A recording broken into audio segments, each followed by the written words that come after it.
Good evening, wonderful people, great Biafrans, wherever you are.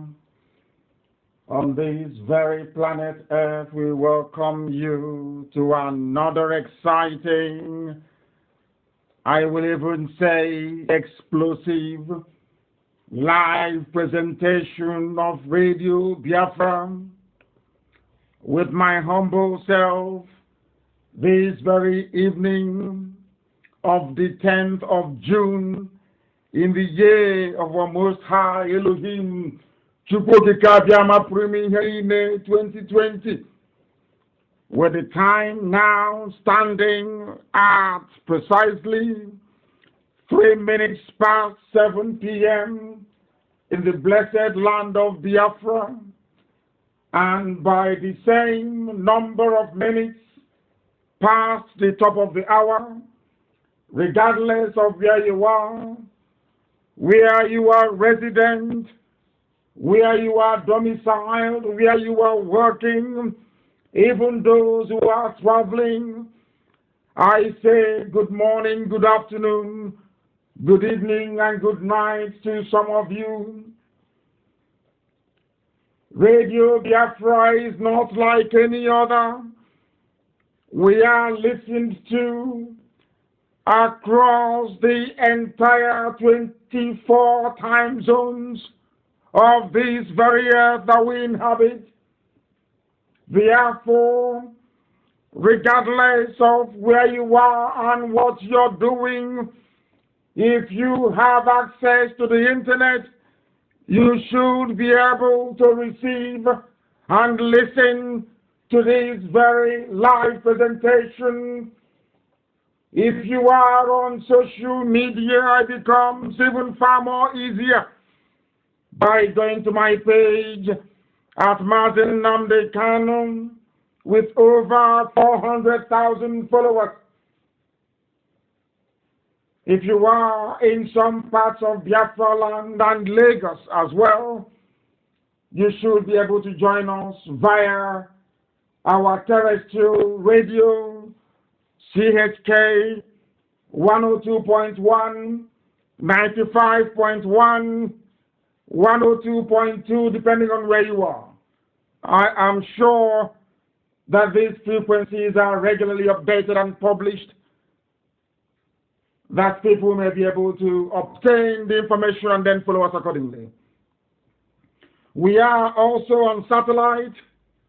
For those of you with a satellite decoder, wherever you are in the world, you should be able to receive Radio Biafra as well.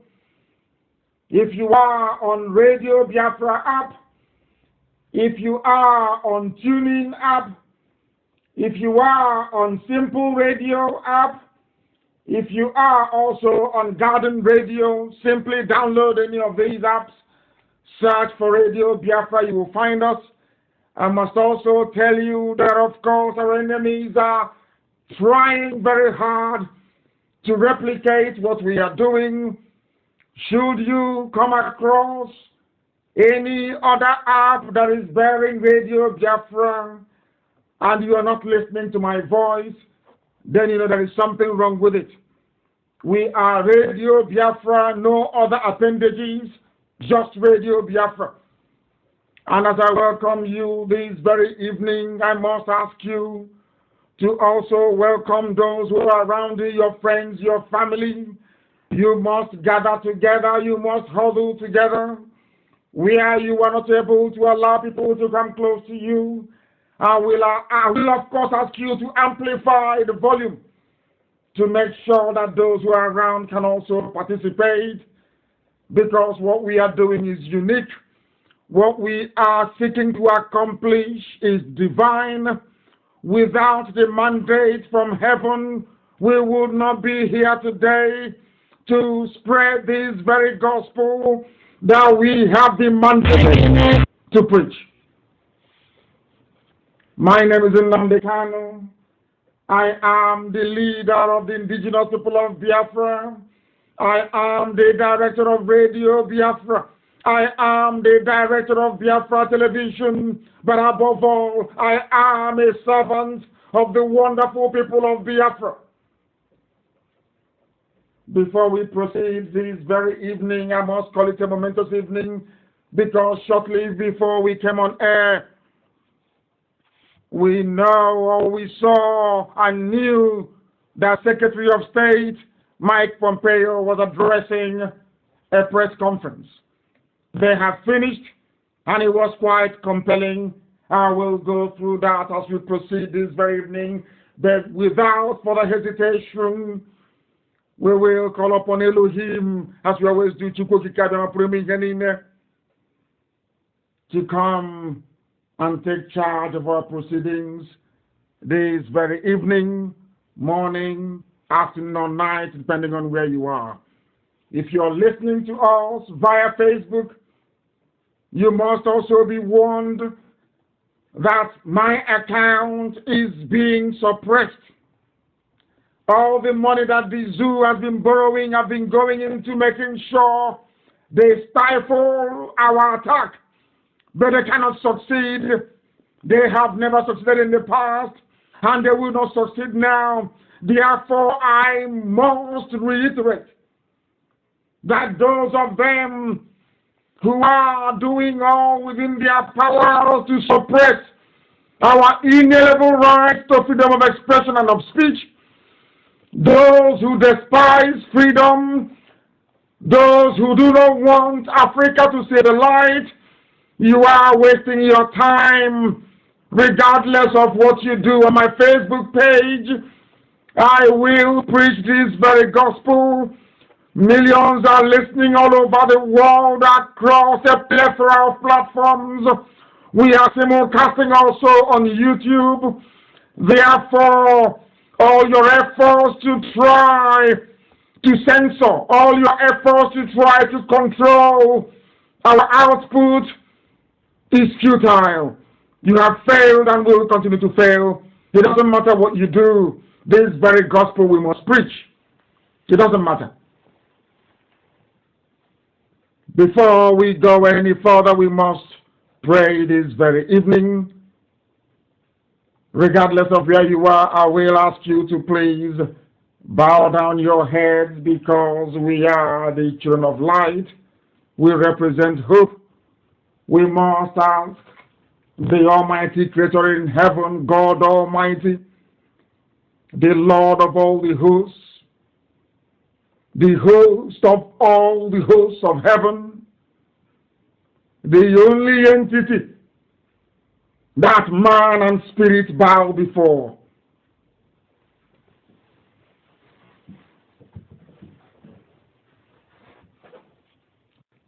You sent us from above, our Lord, our God, our Father who art in heaven. That is why we say this evening, hallowed be thy name. Because from this scrap heap, from the ruins of those who have been abandoned, you lifted up by you beckoned on their friends, the very few of them that you filled with your spirit. You brought us out of the water. You delivered us from the hands of our enemies, those who are stronger than us,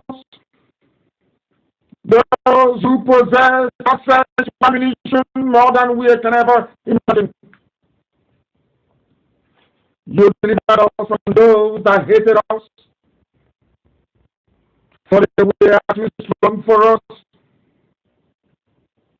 In 67 to 70, they converged to destroy your creation. They confronted us in the days of our calamity. Men, women, and children died. But at the last count, over 5 million of your children lay dead at the hands of the enemy. But you did not abandon your children. That is why we glorify your holy name every day. That is why we exalt thee, because it's not for you.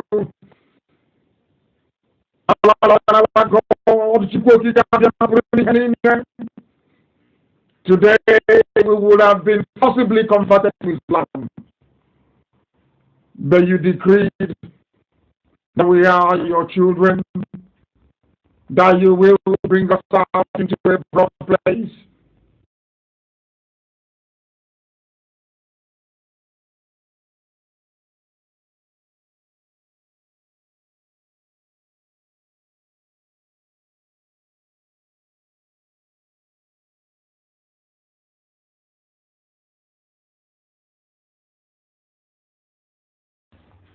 That is why we glorify your holy name every day. That is why we exalt thee, because if not for you, our Lord and our God, today we would have been forcibly converted to Islam. But you decreed that we are your children, that you will bring us out into a broad place, that you will deliver us from the hands of our, because despite all our shortcomings and our sins, you delighted in us because we are blessed and we come from thee. You are the only God who rewards according to the conscience of man, according to the cleanness of our hands and of our hearts, according to the purity of our thoughts, for the time that you promised have come. For you said only if we can return to thee, you will deliver us from the hands of our adversaries. And we have come to thee, and from all that we can see around us, we have commenced under your guidance and your grace this irreversible journey to freedom. Therefore we praise your holy name. We say there is none like thee. There is none who can be compared to thee. We are not righteous. We do not pretend to be infallible, but you have kept us. You have rewarded us with your kindness and your grace. You have set a table before our enemies. We have no other God apart from thee. The ancients praised you. Our ancestors sacrificed unto thee. And this very generation and every other generation that will come will sing praises unto your holy name, because we are surrounded by enemies who are stronger than us, and you deliver us from their hands and give us victory over them. We have nothing, we possess nothing, we only brag with your name and no other. Therefore we pray, O Heavenly Father, adoration, every exaltation, every praise and every honor, that your name may be glorified, adored and worshipped, now and forevermore we pray. Ise, Mama Dei Chineke. This evening, as it has now become customary for us, we are going to lay a very basic foundation prior to the commencement of our broader analysis this evening. You must pay very close attention, as it has now become customary for us to do. Here we preach, here we tutor, here we lecture, and here we impart knowledge and wisdom you cannot get from anywhere else on the face of this very earth. We are very proud of this very gift from the Most High. Messages are being given to us on a daily basis, and as I have repeatedly said, when I am served behind this microphone, we are under divine instruction to proclaim the will of the Most High, that His children may be set free on the face of this very earth. Facebook, as I said earlier, has received the latest tranche of their blood money, as the zoo is busy receiving what they call Abacha loot. They are also busy siphoning it back to whence it came, and the loose change they have, they bribe the Yoruba people working for Facebook to try to suppress this very truth.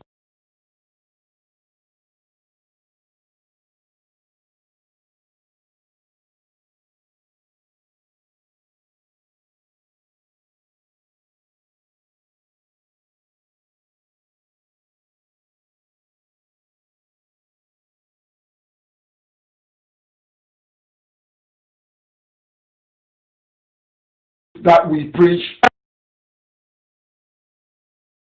They want to give you the impression that the world is not listening. They want to subdue our agitation. They want us to be subsumed in janjaweedism. They want us to be crushed and trampled upon. They want our resources to be siphoned away without anybody asking questions.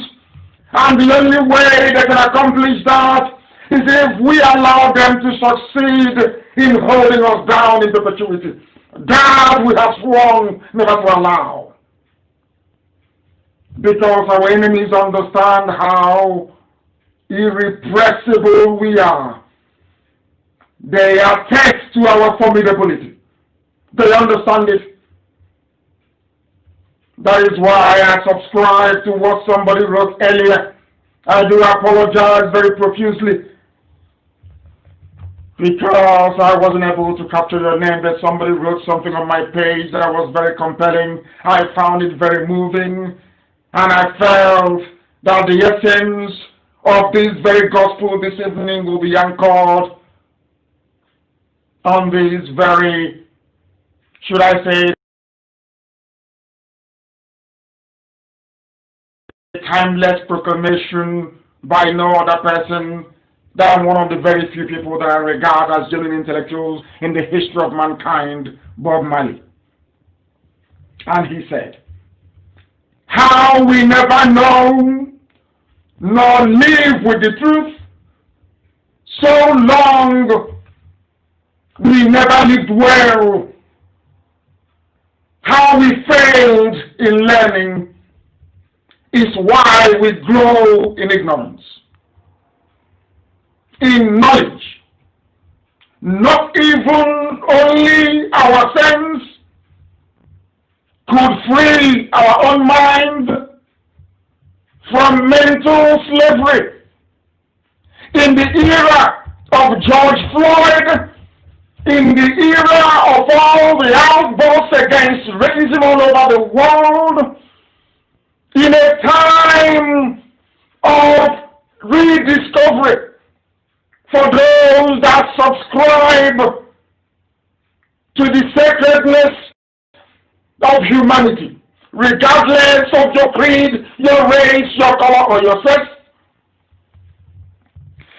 that at such an auspicious time as this, we must all look at ourselves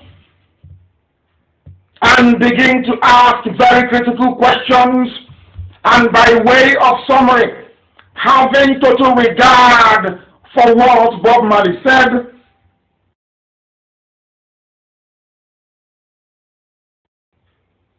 I anchor the disease, the problems, the tribulations, the pain, the anguish, and the suffering of your average black person, man or woman, resident in Europe, in Asia, in America, in South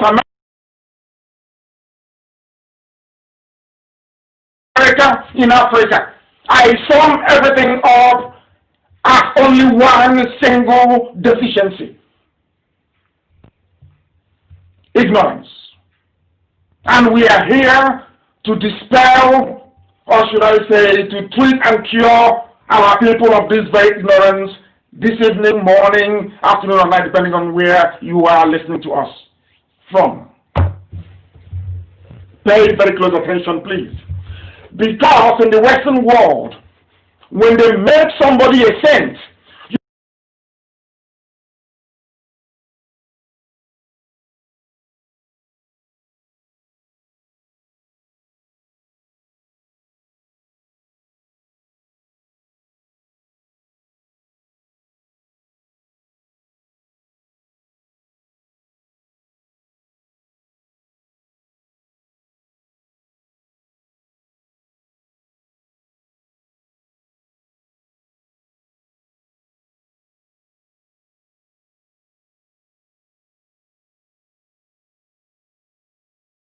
from.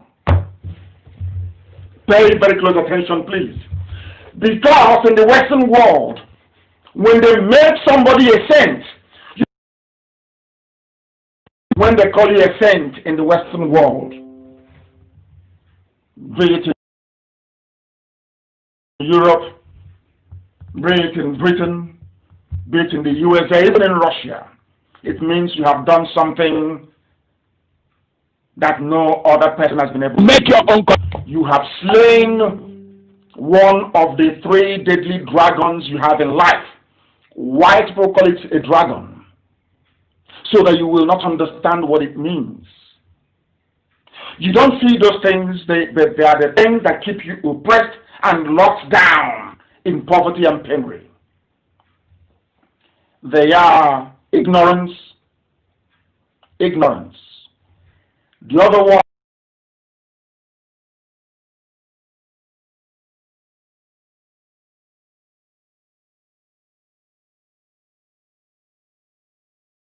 is hunger, and the other demon is homelessness. Understand it very well. When you're able to slay any of these dragons, they call you a saint. That is why the Western world will always maintain their preeminence in reasoning. They invest so much in education because it is in the interest of everybody that everybody else is not only educated but able to be. Only those who are reasonable and sensible can practice true democracy. That reasonability or ability to possess common sense degree, it comes from the way you discern and what's this evening. Oh, we came on air having regard. Newspapers and media houses are carrying the news that 50 people were slaughtered in Katsina, the home of the dead Buhari. 50 people killed. I thought that I would have said maybe 50 people killed in one day, but that wasn't enough. This is a country where only a few days ago, their so-called presidency without a president went out and told the whole world that IPOB was deceiving them or feeding them with wrong information. In that same country, in that same contraption, I must say it's a contraption, of course. Today, only today, in Katsina, 50 people dead. I want you to follow very, very attentively. In that same country, or in that same contraption, in far away in Borno, or I would say not too far from Borno, another 69 people were killed. 50 plus 69. These are those that we know. These are the ones we are aware of. There are plenty more we have not heard and not likely to hear because of lack of media coverage. Now, tell me why a country of 200 million people, allegedly, will sit idly by and every day such news will keep coming through. 50 killed, churches burned, mosques attacked, everywhere people are dying on a daily basis. The same people who are being killed have not summoned the courage to say enough is enough. Only what the Hausa youths did yesterday in Katsina by burning the billboard of the late Buhari. Something that a few years ago would have been unheard of. Because people have failed to reason.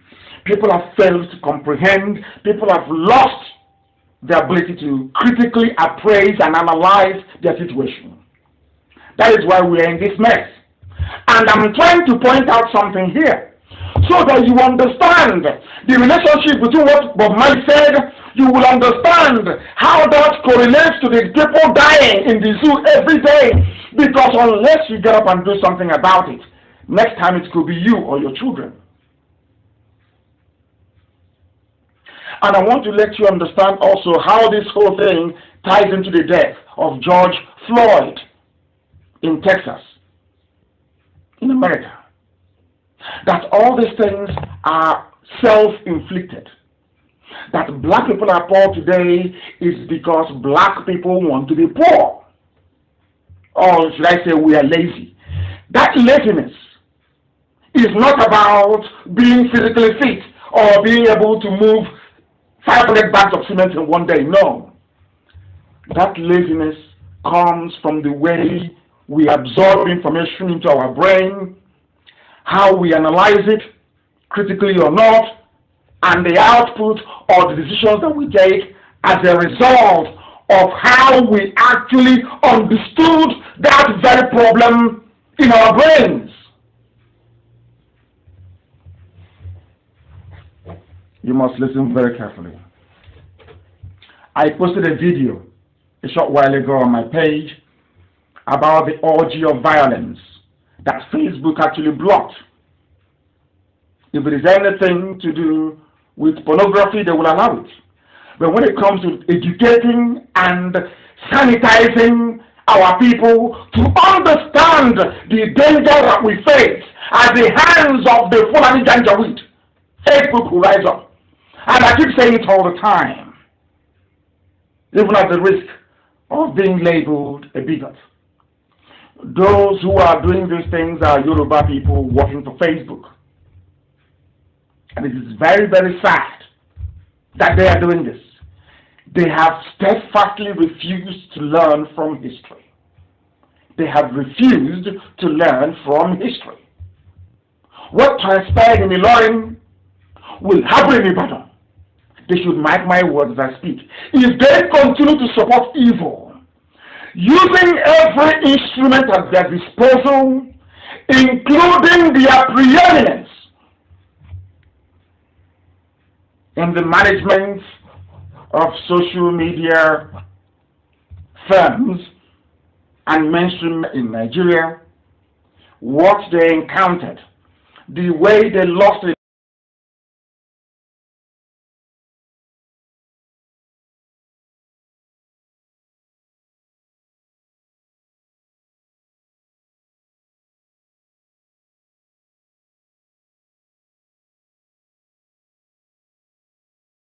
After posting that very video, a short while afterwards, coincidentally, Mike Pompeo spoke and addressed the issues contained in the executive order signed by President Trump a few days ago. Before Pompeo spoke, and having gone through all the, should I say, the festival of death in the zoo, called like all the death, 50 in Katsina, 69, and 50 is a conservative number. Having regard also for the video that I had posted on my page, and also given what is happening with coronavirus, I was left with no choice than to conclude that the reason why there is this criminal silence over what the Fulanis are doing in Nigeria is because some people, believe it or not, want to see the number of people who inhabit that very geographical contraption reduced. There are people who are disturbed that the growth of the population in Nigeria, if not contained, will spell havoc for their interest. I don't want to know what their interests are, but that's how they feel. So they're saying that if coronavirus cannot kill them, if Ebola cannot kill them, if HIV/AIDS cannot kill them, let us give them direct death, which is to instigate and give free rein to Fulani terrorist government, which is in Asarok, and Fulani bandits, 7 groups in total, to kill as many people as possible. The only reason why nothing has been done by the international community except Donald Trump is because some of these countries, if not all of them, want to see as many people as possible killed inside Nigeria. Why do I say so? Because Pompeo said this evening before I came on air, he said, in Nigeria, ISIS and Boko Haram continue to attack Muslims and Christians alike, and that is true. Christians are being targeted and killed, yes, but also Muslims are also being killed. That is true. I agree. He also alluded to, it is just very fortuitous. People will maybe think that I saw his speech before he made it. I tweeted earlier today also about the beheading of 10 Christians by ISIS. If you go to my Twitter page, you will see it. I tweeted it this morning. And this evening, the Secretary of State, Mike Pompeo, spoke about the same thing that I tweeted about early in the morning. It was a pure coincidence. I'm not saying I was privy to what he had to say. Not at all. I'm just merely saying what a glorious coincidence. That's what I'm trying to say. Ambassador Brownback also mentioned and said, in Nigeria, listen carefully, conflict and carnage continue between predominantly Fulani herdsmen and predominantly Christian farmers in the north central state, which means that all the campaign we have been making, along with many other groups, is now hitting home at last. And it is only under a president like Trump that something like this will be done, or this level of boldness. Let us not forget, as we are all going all over the place saying, I cannot breathe, fighting racism, let us not forget that the man who put us in this mess, that now white people are seeking to fix, is a black man. The person who made it possible for ISIS to behead 10 Christians in Nigeria, the person that made it possible for all the attacks against the Christians right across the Middle Belt and the South to continue, is a black man.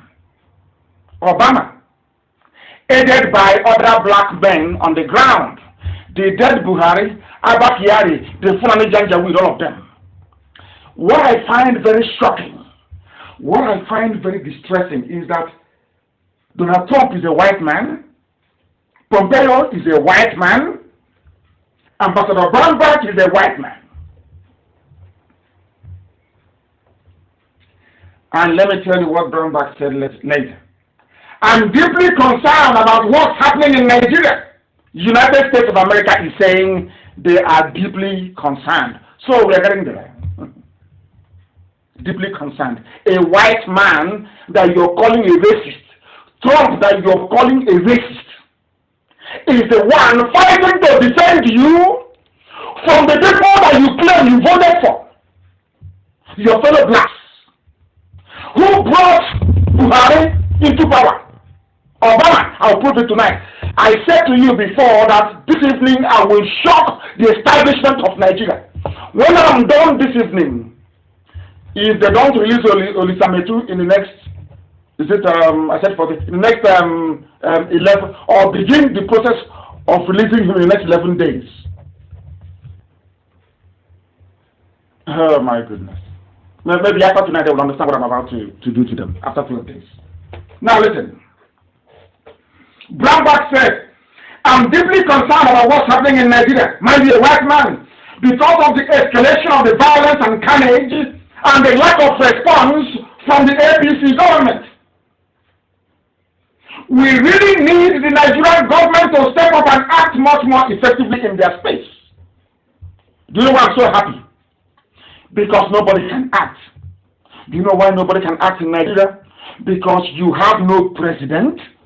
You have no vice president. You have no chief of army staff.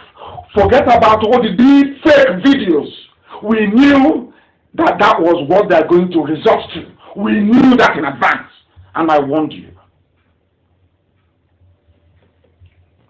Follow me very carefully, please. You will think that in a country where there are issues and the problems, that they will appoint people who are sensible and reasonable into positions of authority. But I'm about to shock you. Because in that very zoo, people say, I'm a bigot. I don't like the Fulani, I hate them. That is far from the truth. What I hate is the stupidity and the complicity of the Fulani feudal lords with the massacre, the mayhem, the nepotism, the backwardness, and the primitivity going on in the zoo. These are the people you expect. Those of you who are not in the right frame of mind. I want to ask you a question this evening. These are the people they appoint. I told you before. The reason why they need Fulani in every position of authority is to cover their shortcomings, to make sure they retain power until they dip that Quran in the Atlantic Ocean. Are you following me? Now, this is a man, this is just incredible, incredible. Because some of these things, when it's happening, you begin to seriously wonder what type of God actually created these people. You wonder what God made them. Do you know that there is a price to pay for mediocrity? And that is what everybody is paying. You people saw the truth and kept quiet over the years. When prophets came and told you that what you are doing will lead to your doom, you said, bring him, let's kill him. I came and I told you that they will eat you alive. They have not come to entrench good governance. You didn't listen. Some Iraqs, mostly from the West, rose up and said, no, hang him, arrest him, hang him. And I want anybody to stand in front of me and tell me that all the things I've been saying over the years, that none of them has come to pass. They have all come to pass. Everything I told you, to the letter, all come to pass. And this is the reason why these people do what they do. This is the reason why they are as evil as they are. This is why there is no repentance for them. You don't know who they are, but we know them very, very well. And this very evening we continue to expose them. This is what the Fulani does. This is what they do best. Nepotism. Somebody was appointed the Director General of Raw Materials Research. I've never come to the program. All I'm doing all this while is building reference points so that when we start, you can reference everything I'm saying correctly and accurately. Do you know there is Raw Materials Research and Development Institute? That a foreign man is in charge. His name is Hussein Ibrahim.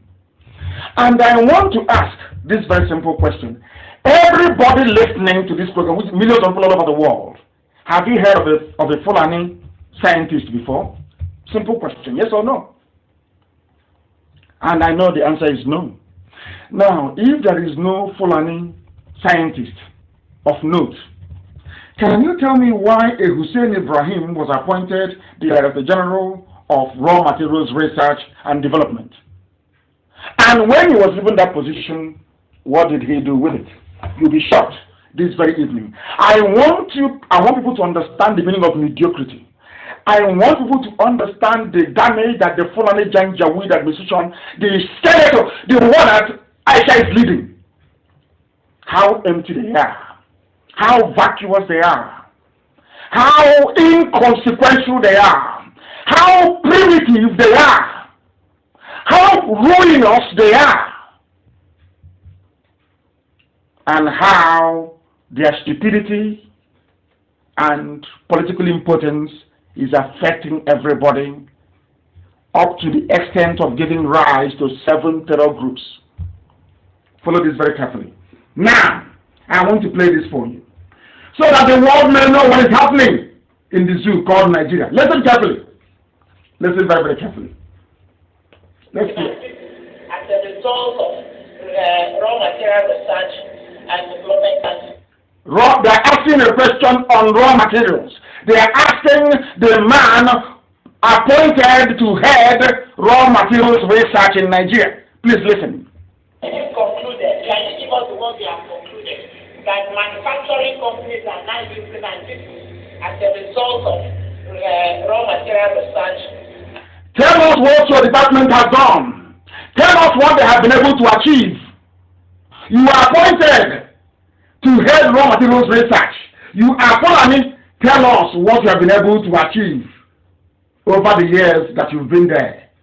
Over the years that you have been there, tell us what you have achieved. That's what they're asking him. I want you to follow very, very carefully, please.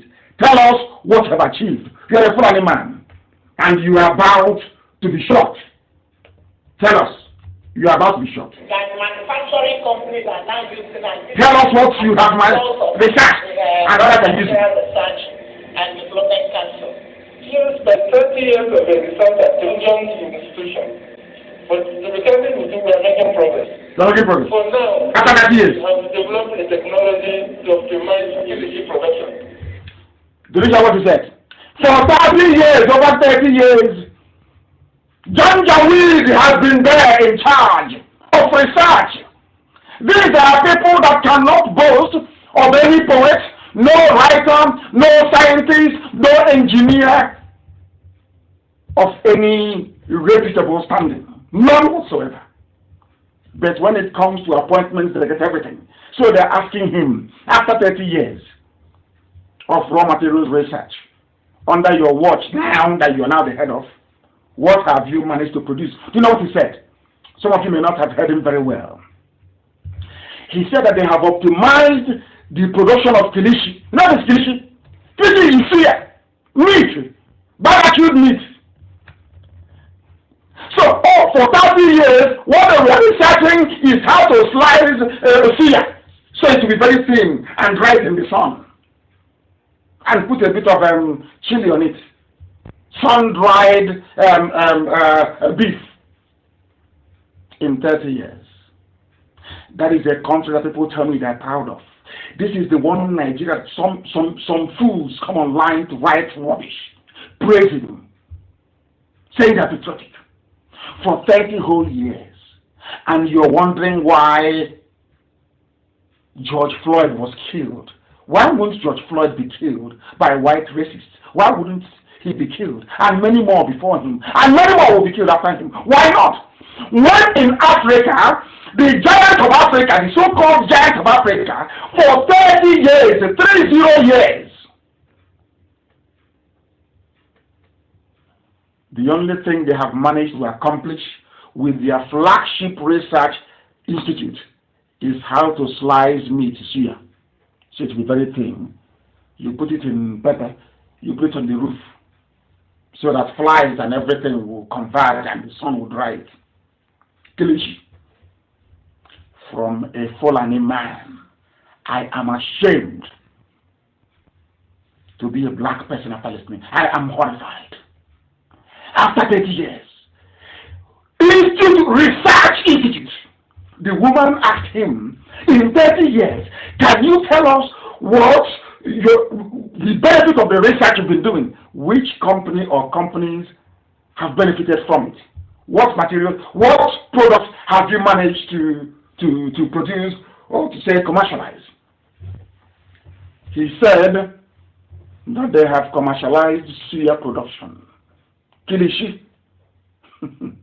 Kilishi. Giant of Africa. We are moving forward. The largest economy in Africa.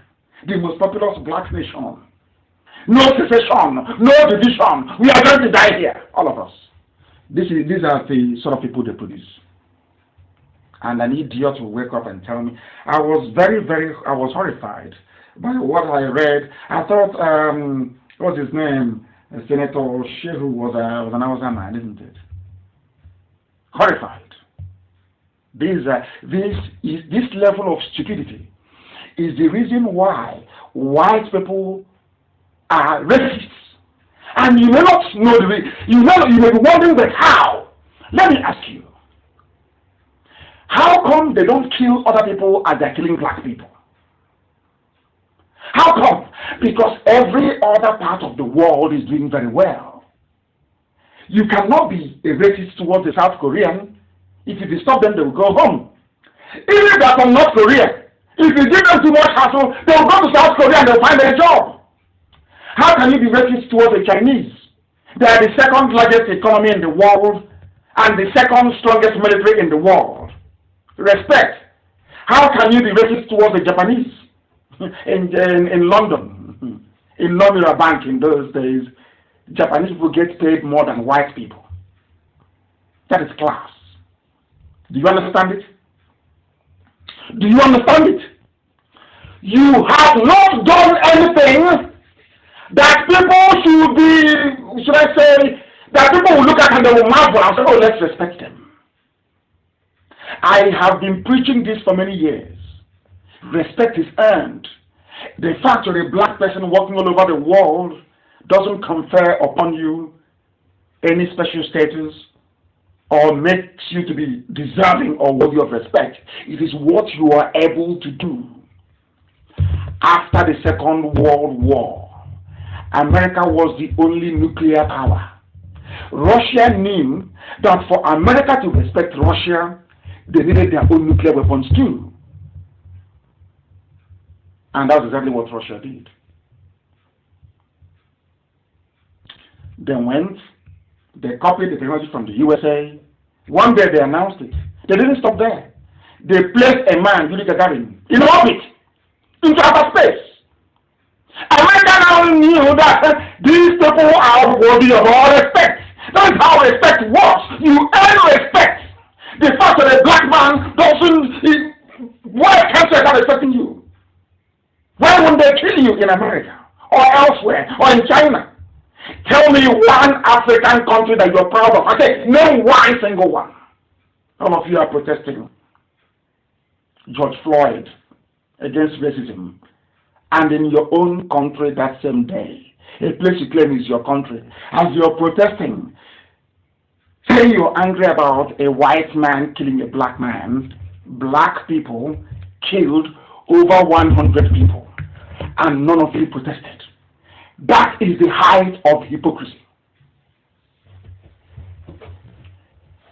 To slide fear was what Nigeria achieved with their flagship research institute in 30 years. And you're telling me you're a Nigerian? Hey! Lord have mercy. Let's continue. Finish. Okay, if you want to, you have to. You have been in operation for over 30 years. Over 30 years? 3 years. From 3 years. I don't see this. You don't have to, you have not been able to, you know. What I'm saying, I'm just trying to give a background.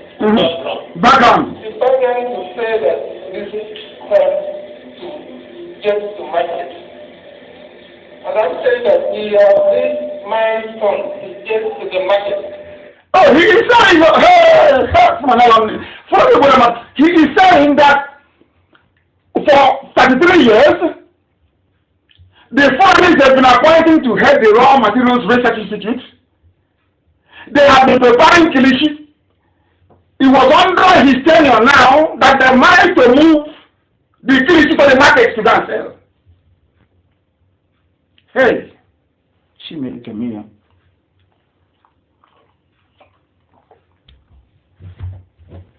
I had a sip of water. The whole thing is shameful. The leading black nation in the world, as Britain will have you believe, in 33 years, all they produce is suya. Suya that has been in existence for heaven knows when. Because the name of the place is Research Institute. So the janjaweed felt by going to, you can research anything including suya. So they went and bought suya, brought it in, and said, let's slice it very thinly to see the way it will look like. Let's put a bit of pepper and a bit of granite, and let's put it outside and see if the suya will change. Because that is research. That means they can research anything, including Syria, for 33 years. And the man is saying, don't blame me. It was under me that I now moved the Syria to the market. These are your leaders. And these are the fools asking you to vote for them in 2023. One Nigeria. And you are wondering why they're killing you in America. And you're wondering why they have 7 terror groups with this level of stupidity. Imagine the school that this buffoon went through. They are the ones answering professors that will rig an election for somebody without a certificate. They are all Nigerians. That is why I call them zoo. That is why we call them zoo, and they are useless to the core. Because it is a black man. A black man is the reason why other races look down upon them. A black man is the reason why people are being killed all over the world. If you are black, you are in danger. You are imperiled because of the behavior of all of us, of black people. If nobody will tell you, I will tell you. Our behavior stinks. The policeman that killed George Floyd is fulfilling his duty because you are useless, you are nothing. I know some children are listening. I preach the way I do, so they will not be like their fathers and their grandfathers. Never. You must be different. And that difference starts from Africa doing well. Africa must do, for you to be a black, anywhere in the world, and you're a black man. If Africa, black Africa, sub-Saharan Africa is not fixed, you have no honor, you have no dignity, you have no class, and you have no worth. You are worthless. If you like the Oprah Winfrey, if you like the G.D. Jakes, you are nothing. Nothing. It won't stop them from killing black people because collectively we are dumb. Dumb useless. I'm telling you the truth. Some of you never knew before. George Floyd died when in 2020. They killed him in America. Because I'm saying this for the fools that will come out. But you can see what I'm saying. You can see Michael Jordan. You can say, all of you, you don't reason. You derive your worth from the value, from the sum value of the collective. That's why when we say the British did this, it could be only one person.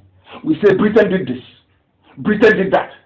Only what Lugard did we are still talking about today. Collective. America did this because of what Pompeo said. Collective, as a unit, as a people. Do you know that the first woman billionaire in the history of the whole world was a black woman in America? Do you know who her neighbors were? Rockefeller. A black woman. Her name was Grace, wasn't it? I'm sure some of you have seen it on Netflix. Go and watch it. Her next door neighbor was the richest man in the whole world. Rockefeller was her next door neighbor. That was how rich she was. A black woman. Did that change the lives of black people? No. Individually, maybe her bloodline may have benefited. Maybe you earned a little bit of respect. The way they respect maybe Beyonce or whoever because you've made it in life as a person. But as a group, once a policeman sees you in America and you're black, your chances of survival is very slim. They're not doing it because they hate you necessarily. They're doing it because you are a human being. You have refused to think and reason like a human being, and you're not living like a human being. That's why they do it. And do you know why? Every racist in the world, every racist, you know those are called racists. Not the likes of the policeman that killed George Floyd. Those are called racists. Are those that believe that Nigeria should be one. Are those that come and tell me that something a white man created, a non-African created, should be preserved, and if you speak against it, you die. They are the real racists. Like Senator Shehu Sani. These are the real, their own racism comes from ignorance. They know nothing. Their brains are empty. A black man is the main, is the fuel, is the oxygen that keeps the flame of racism burning. A black man is, and I'm proving it to you tonight. These are black people that support the instruments of racism. Some of you don't know that we heard and we saw them pulling down all the statues of all the races they can find everywhere. Yeah, I was even told that the statue of Rhodes is also under scrutiny. You know who is Rhodes? I'll tell you later. Black people are the reason why there is racism in the world, especially black Africans and their failed governments all over the place. Because all of them are agents of the agents of the races. Before you become a president in Africa, you must be an agent of one of the 5 super spy networks in the world. You must be.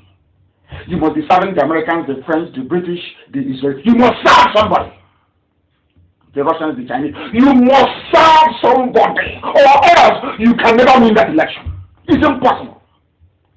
Somebody must be standing behind you. And then I'll tell you what to do, how to run your policies, and you agree. Then the funniest thing, if you disagree, they will kill you. We shall get to that later. Now, I want to prove to everybody that the nonsense happening in the zoo, the killings, the suffering that we are all crying over, the killing of George Floyd, it is you that caused it. You listening, you are the cause of it. Do you know why? Because you have failed to untangle the chain of racism around your neck. You have failed to set yourself free. As Bob Marley said, your reasoning capacity, you are growing every day in ignorance, not in knowledge. Every day you grow in ignorance. That is why somebody who went to a university, came out with a doctorate degree, forged from Adebayo University, is the head of a research unit, raw materials research, with billions upon billions of dollars voted every year for research.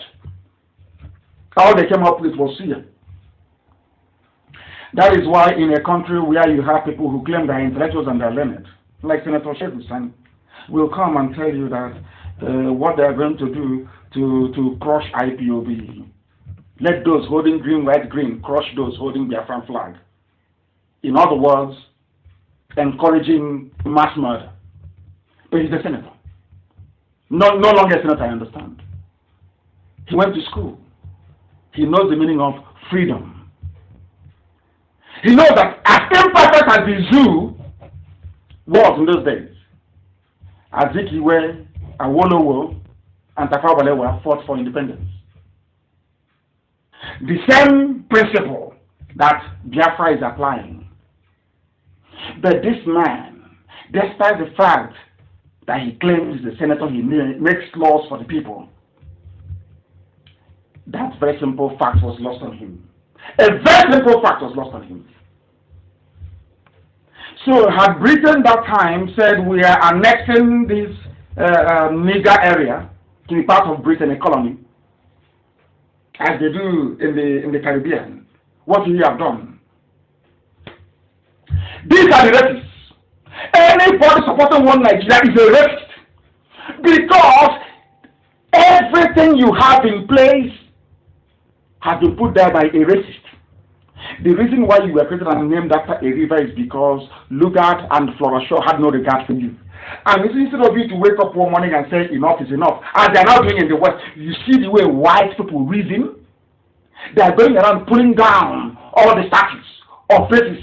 Can you do that in Africa? You cannot do it. Do you see the difference between white and black? Do you see why you are poor and they are rich? Do you see why they have light and you don't? Do you see why they have drinking water and you don't? Because the way you reason is defective, it is flawed. The people sustaining racism, the people that killed George Floyd, are black Africans and those African Americans that refused to return to Africa to build it.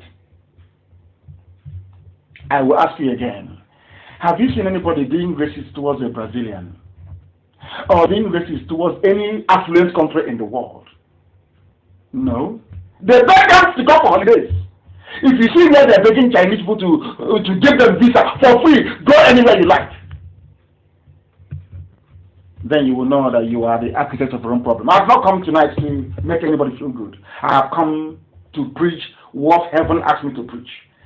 Before we can get into our freedom, we need to reason in a particular way.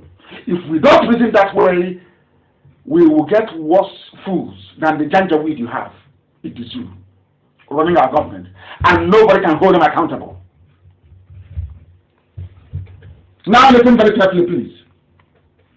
There are 7 terrorist groups in the zoo called Nigeria. 7. I'll name them for you. Jamaat Nusrat al-Islam wal Muslimin, JNIM. You have the Islamic State in West Africa, each one. You have the Islamic State, the Greater Sahara, another one, ISGS. You have Al-Qaeda in Islamic Maghreb, AQIM. You have the Ansarudin. You have Boko Haram, and you have Miyefiala. From one people. So when Buratai says, or his ghost says, oh, we are fighting them in Borno. Are you fighting Boko Haram? Are you fighting Miyefiala, which is a partner in your murderous regime? Are you fighting Ansarudin? Are you fighting Al-Qaeda? Are you fighting ISIS in Greater Sahara? Are you fighting ISWA, ISIS in West Africa? Are you fighting Jamaat Nusrat al-Islam wal Muslimin? Who are you fighting? Do you see the mess you're in? If you're a Nigerian, do you see how hopeless your life is? Because if Jamaat Nusrat doesn't get you, ISIS in West Africa will.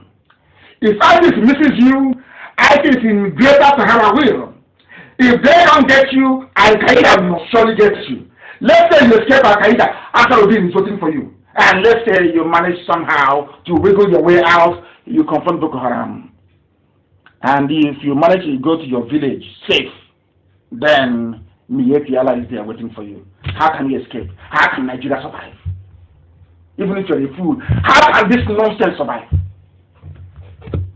I am saying to you, because I want to prove to people tonight, I just want to lecture, to prove to people tonight that a black man is the reason why George Floyd was killed by a white policeman. It is down to the stupidity, complacency, idiocy, and mediocrity of a black man. These are demons you cannot see. For you to be classified as a civilized people, you must be able to slay all of them.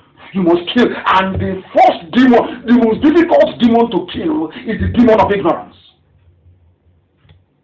Do you understand? I want to give you a secret as to why IPOB is formidable. We are formidable because we started from the scratch to school and to educate our people on how to reason critically. That is why IPOB is undefeatable by man. Undefeated, you cannot. Not in a trillion years, you cannot. Undefeatable. Because we started from the bottom.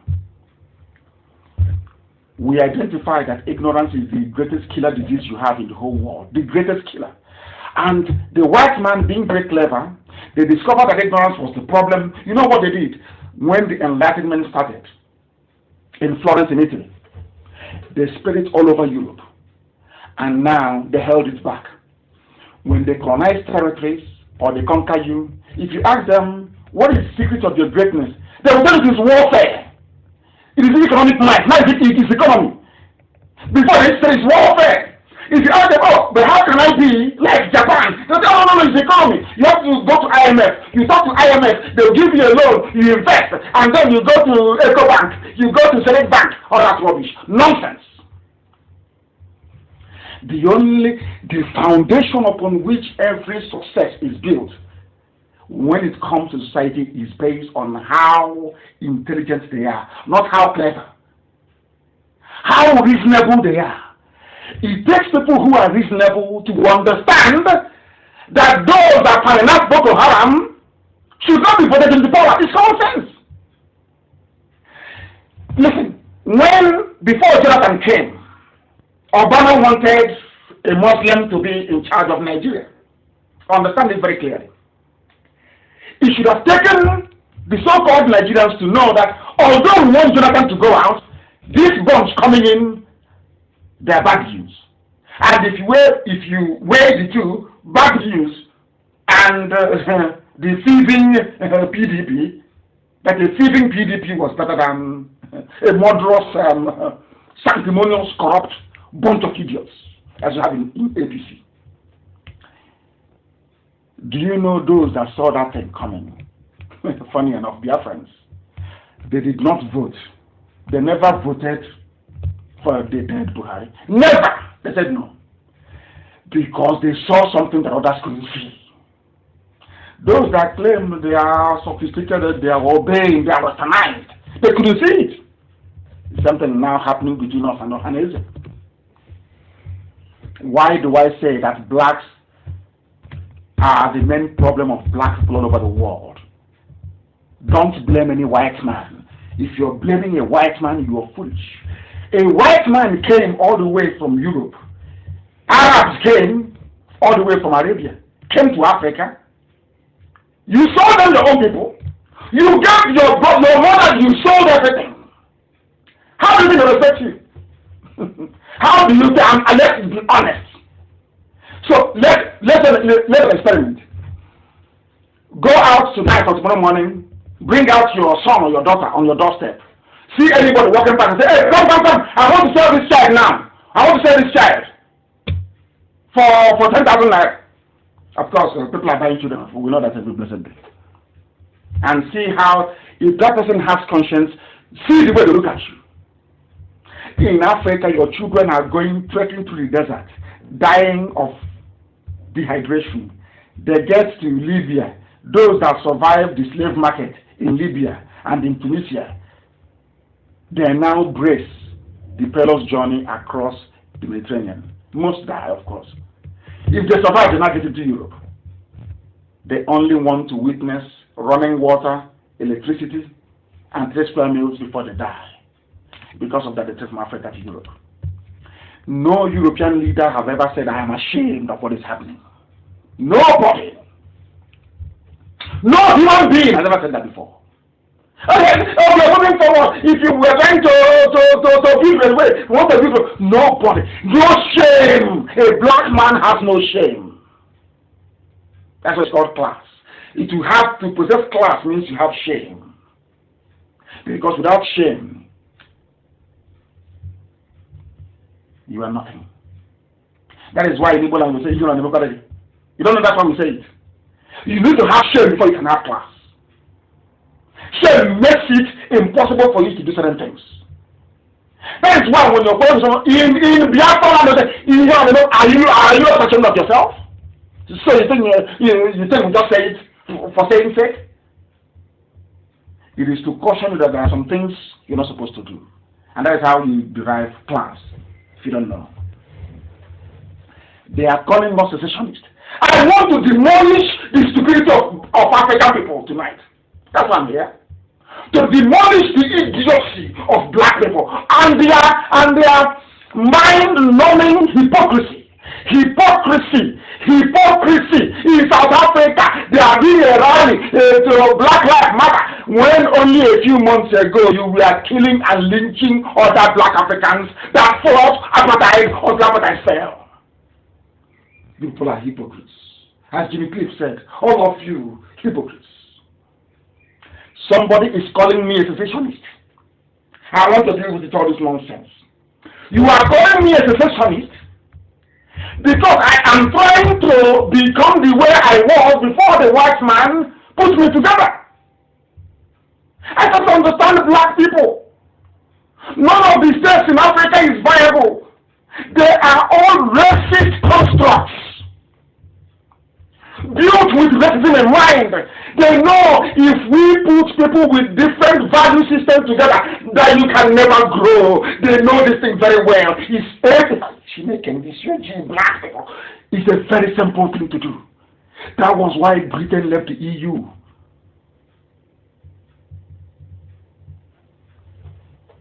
Convergence of value system. I was on my own. My ancestors were there. One Beture came, a white man came and said, your name is now Nigeria. And I'm asking, who were we before you came? We were Biafrans. Now you're calling me a secessionist.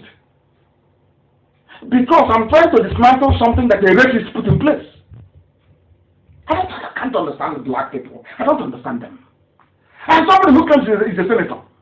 You are telling me, hey, are you telling me that Lugard had your interest at heart when he was building Nigeria?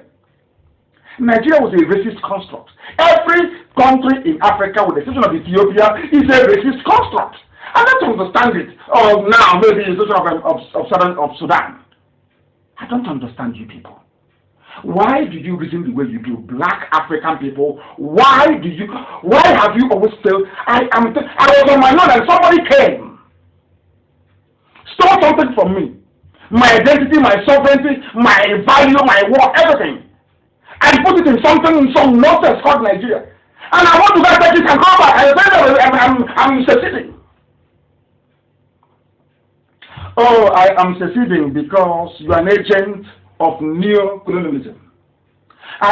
You're calling me a secessionist because a white man, your white God that created you, built something, and here is this nigger trying to spoil what a white man built.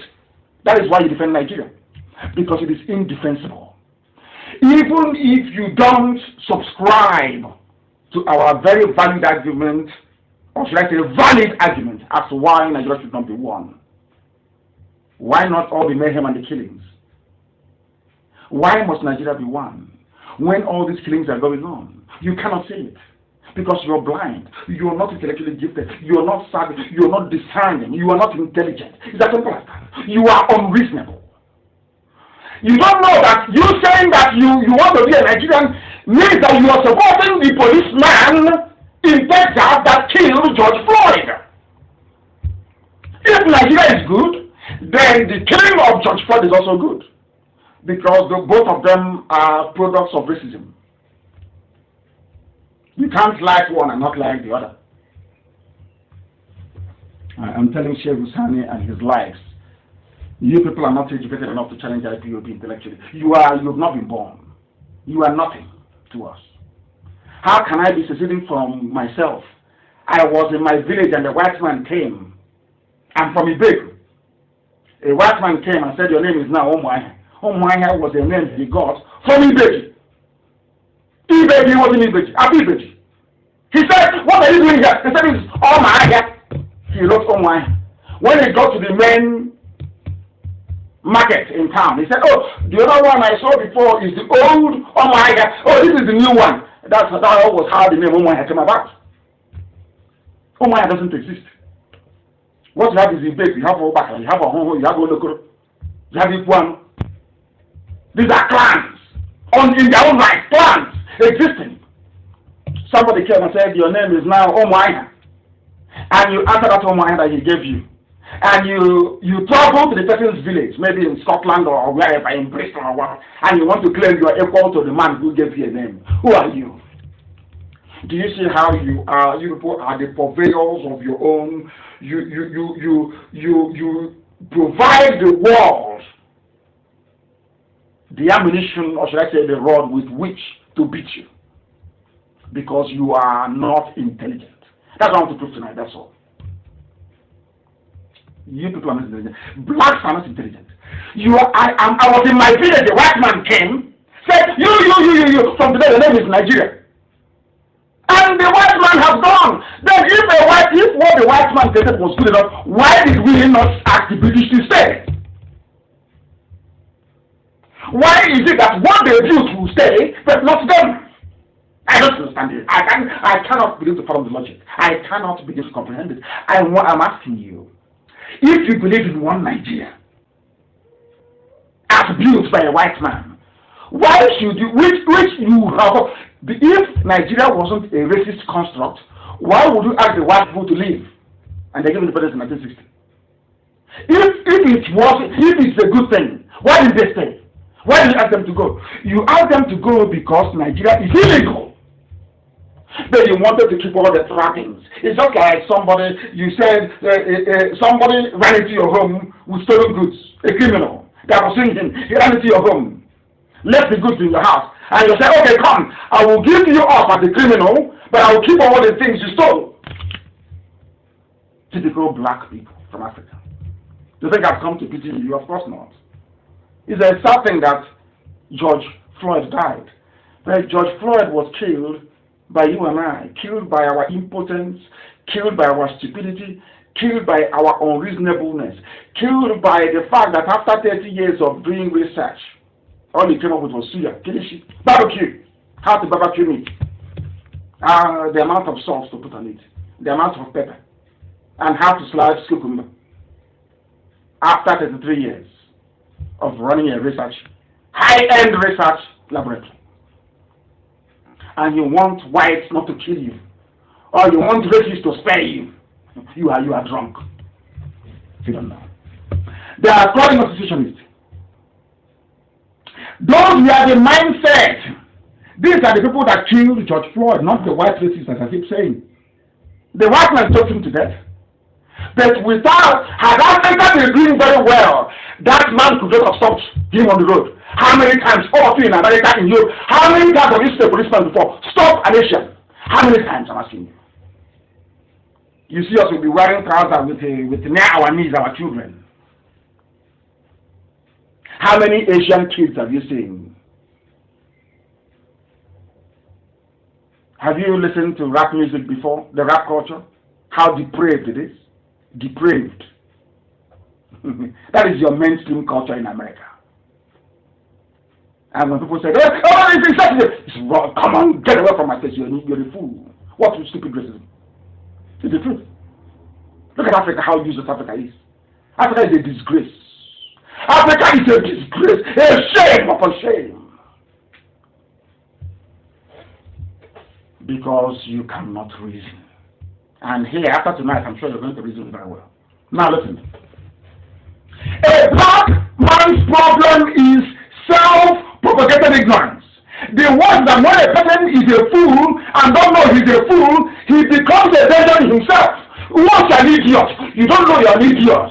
You are the greatest danger to your own self. That is what's happening in Africa. That is why Boko Haram is killing, and Saudi is killing, Al Qaeda is killing, Fulani headsmen are killing. If not stupidity, why would they be killing everybody? I'm asking you. And that is the country built by a white man you want me to belong to.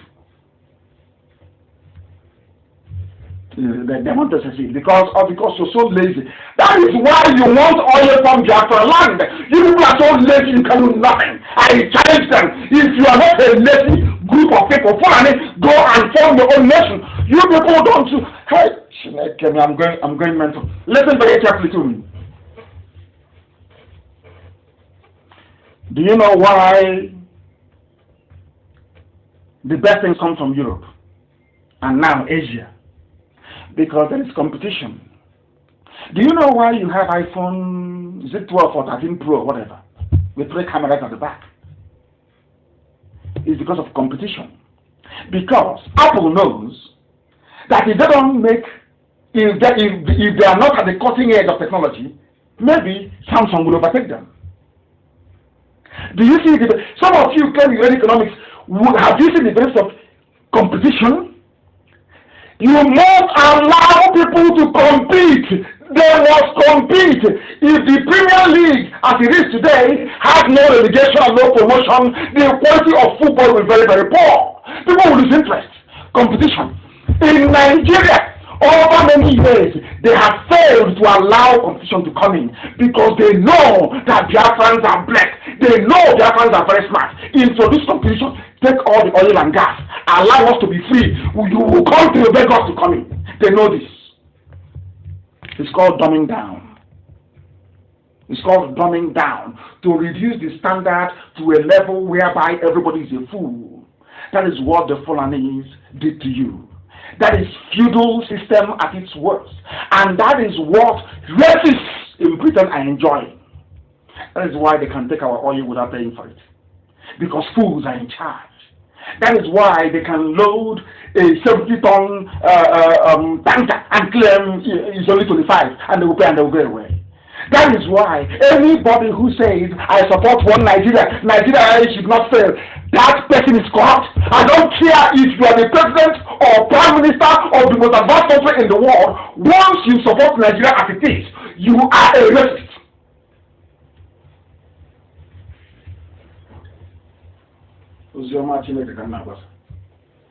Gospel from heaven. If you understand it, you'll be free. If you don't, I can't help you. I am telling you how Biafrans will be listening.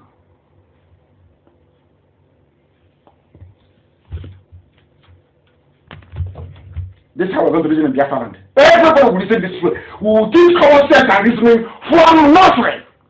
We will teach you that anytime your head of state travels abroad to go and take medical treatment, if he comes back, he or she will face trial and firing squad. Because that place that the hospital you're traveling to abroad, somebody built it.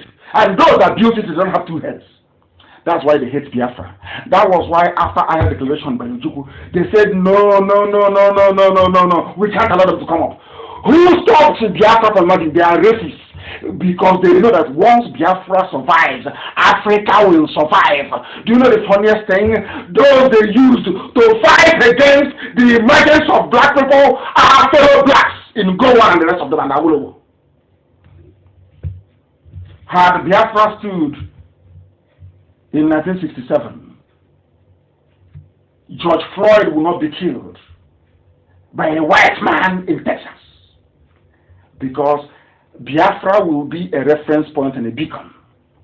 And the same effect that Japan had on Southeast Asia, Biafra, because once you have Biafra and they see we are working hard, janjaweedism will be forced to abandon their cattle and to go to school and to work hard. It's simple common sense. It's called competition. They took everything away, took all the competition away. They think we are fools. Right? Do you now see how anybody who is against a secessionist is a racist? If you're against me, you're a racist. Because I had an identity before the white man came. That identity is what they are afraid of. They don't want me to return to it. Because in a place called Nigeria, they have defined everything. They can control me, both in the physical and in the spirit. They own you. But if I go back to the land of my ancestors, I will be guided by the rules and the laws of the land. That's how it is.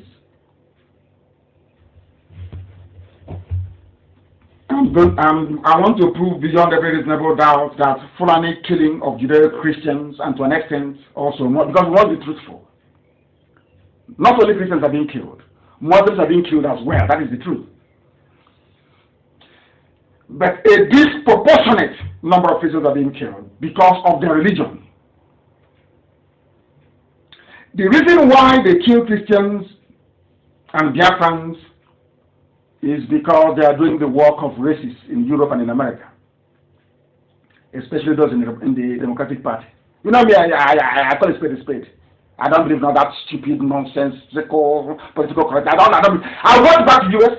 If the Democratic Party don't want to see me because of what I'm saying, that's all it is. That means that I'm hypocrites.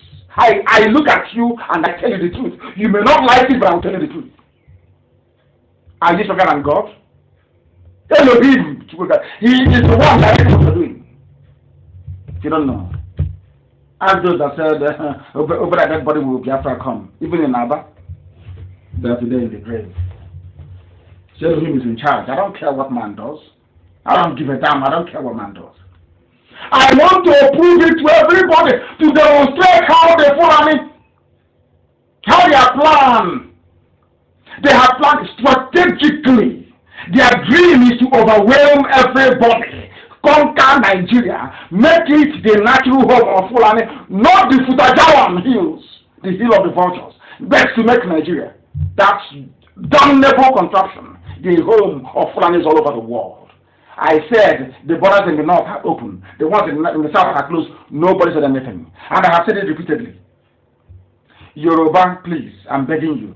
If you know you are a coward and cannot do proper journalism, you get out of the way. But there's some, at least it's directed. China also wrote something today. Try to report what, before I won't report it. That are killing, they will not report it. It's because of the work IPOB is doing all over the world. I want to prove it to everybody. I will demonstrate how the foreigners and other agents of neo-colonialism have all benefited from the current state of arrangement in Africa. I call them the independent European colonies of Africa, not even OAU or AU. All the African countries are seen as independent European colonies. They're not viable. But once an African man gets seen, he will see all the siren, the flashy cars, the fact that he or she will be controlling billions, and the knot in his bed will go off. Ask him to come, he will never reason. They don't understand the meaning of sacrifice. They don't know it. First of all, having established the foundation, George Floyd, his death is like that of coronavirus, in that both of them were man-made. But the resultant effect is so seismic that it's been felt all over the world. Understand and reason through what I'm saying. What is to note here is that white people joined the black people to protest. White people went to topple, you know his King Leopold in Belgium. They brought down his statue. White people in Belgium. Remember what I said about whites before? That no matter how bad the world is, white people have conscience. Blacks don't. I am telling you the fact, and that is why blacks are suffering. A white person has conscience. Black people, we don't have any conscience. We are wicked. And that's why we are the lowest of the low. Can you believe a white man killed a black person, and the white people in far away Bristol in England, in far away Belgium, brought down the statues of their own people they felt were racists. But in Africa, South Africans were killing their own fellow blacks not too long ago. Nobody did anything. No sanctions against South Africa, nothing. Do you see the difference between you and white people? Do you see why God loves them? And this is the touch turns into gold. God gave them the grace of Midas touch. Anything they conceive in their mind, they build, they make. Others copy from them. Everybody copies from Europe. You must copy from them. By that I mean USA, because USA came from Europe. You must copy from them. You must copy from them. Be you Chinese, Japan, whoever you are. You may improve on their product, but the original idea belongs to Western Europe. Because they are blessed. They have conscience. Do you have conscience as a black person? If you have conscience, why would you want to secure a vestige of racism? Every state in Africa is a racist creation. Why do you want to keep it? As a black man, I'm asking Senator Sheikh Hussaini, why do you want to keep Nigeria as one? Based on what? Because it was built by a white man? Based on what I'm asking you? Are you related to me? In what way? Do we worship the same God? Do we eat the same type of food? Do we dress the same way? Do we even reason alike? I believe in a Republican society where everybody is equal. Is that what you believe in? I believe in democracy. Is that what you believe in? As a janjaweed, you don't believe in all these things. So we cannot be together. We just cannot be together. It's not possible. A white man made it so we can all be poor at the same time. We have irreconcilable value systems. What you are doing is a lecture of this type you have never heard anywhere before. Now listen. White people joined a protest all over the world to protest against the killing of a black man by a fellow white. Now, how many times have you heard black people protest the killing of a black man by another black man? Never. Who is protesting for the 50 people killed in Katsina? Who is protesting for the 69 killed in Borno? Are they not human beings? Because they were killed by white people. All of you are hypocrites. Every symbol and every statue of oppression and racism in America and in Europe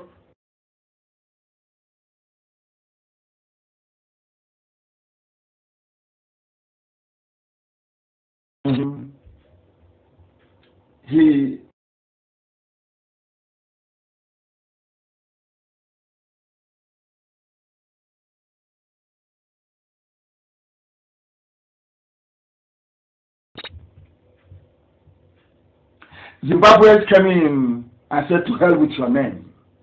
They answered Zimbabwe, with an ancient name. Do you see how people reason? He told me, what do you think would have happened if that place remained Rhodesia? If you go and say, hey, you're a fool. You're asking the name of a white man that enslaved you, colonized you, pillaged your land. Are you not a fool? The same thing is applicable to Nigeria. I'm telling those who don't know that those who are speaking is not, we are going back to how we were before. I don't care what anybody says. Nigeria is not viable. Was never a country I can never be. It is a racist construct. The reason why some diplomats say, oh, we want Nigeria to be, because they see you as a fool. If you doubt me, then go to their own country and say you want to create a country. You see what they will do to you. Because you're a slave. You're a black man from Africa. Your own stupidity is out of this world. That is like, this Nigeria one, we don't want Nigeria to break. Why not? Every empire crumble. Why not? Russia, Soviet Union broke up. Yugoslavia, what happened? Did the world come to an end? As Bob Marley said, none of big states can stop the time. If you detonate every atomic bomb in the whole world, the time that God made will continue. So the world will not come to an end. Those lobbying and saying Nigeria must be kept as one are those collecting gas and oil for free. There are those coming and bribing your ministers and making your lives miserable. They are the ones lobbying and paying huge money to ask the world to keep Nigeria as one. Now do you understand? Now do you understand it? Anybody fighting you, don't go, calling you names, you are this, you're a girlfriend, you're a scammer. That person, unbeknown to him or her, is an agent of racism. They want to keep you locked down in an artificial construct made by a white man for the habitation and enslavement of black people. Simple logic. Simple logic. Now listen to me. Do you know President Bill Clinton? Do you know President Bill Clinton, the husband of Hillary? Do you know him? Clinton went to Oxford as a Rhodes Scholar. That Rhodes I told you. Cecil Rhodes. And who was Cecil Rhodes? The master of racism, the master of pillaging of Africa, the master of slavery from Africa. But your darling Clinton went to Oxford with money paid from the pain, the blood, and the sweat of black people in Africa. You didn't know that, did you? That's why we're exceptional. After studying in the library, the man came and switched off the light and said we should leave. You see Clinton. Clinton went to school, or part of his education, with money made from slavery. That is your darling is in the Democratic Party. Oh dear me. Ignorance is a disease. The name of the man is Cecil Rhodes. Rhodes is R-H-O-D-E-S. Cecil, C-E-C-I-L. Rhodes, R-H-O-D-E-S. Of Rhodesia, present day Zimbabwe. He was the Lord and Master. The same way that King Leopold owned the whole of Congo was how Rose owned the whole of Zimbabwe, above South Africa. Slave trade, killed Africans, saved the money, invested it, and President Bill Clinton was a beneficiary of that because he was a Rhodes Scholar. Now you understand how intelligent we are, don't you? They say he's arrogant. Why would I be arrogant, for goodness sake? I'm learned, but so why won't I be? We have class. Why won't I be? I have shame. So why won't I be arrogant? I'm not a black baboon who cannot reason. My point is that the real reason why George Floyd was killed is because we Africans, black Africans, we are a failure. A failure. Do you want me to explain to you?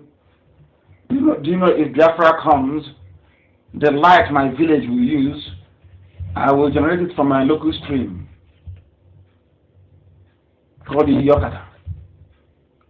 I'll just build a very simple dam. The water will tumble down and be rotating a turbine. And the whole of my village will have electricity. Are you aware of that? Are you aware that you have everything all around you to make your life comfortable? But stupidity will not let you do so because you're a black man or black woman. Because of the way you reason. Not that there's nothing wrong with our pigmentation. Black people are great. They were once great. How many of you actually know that the 24th,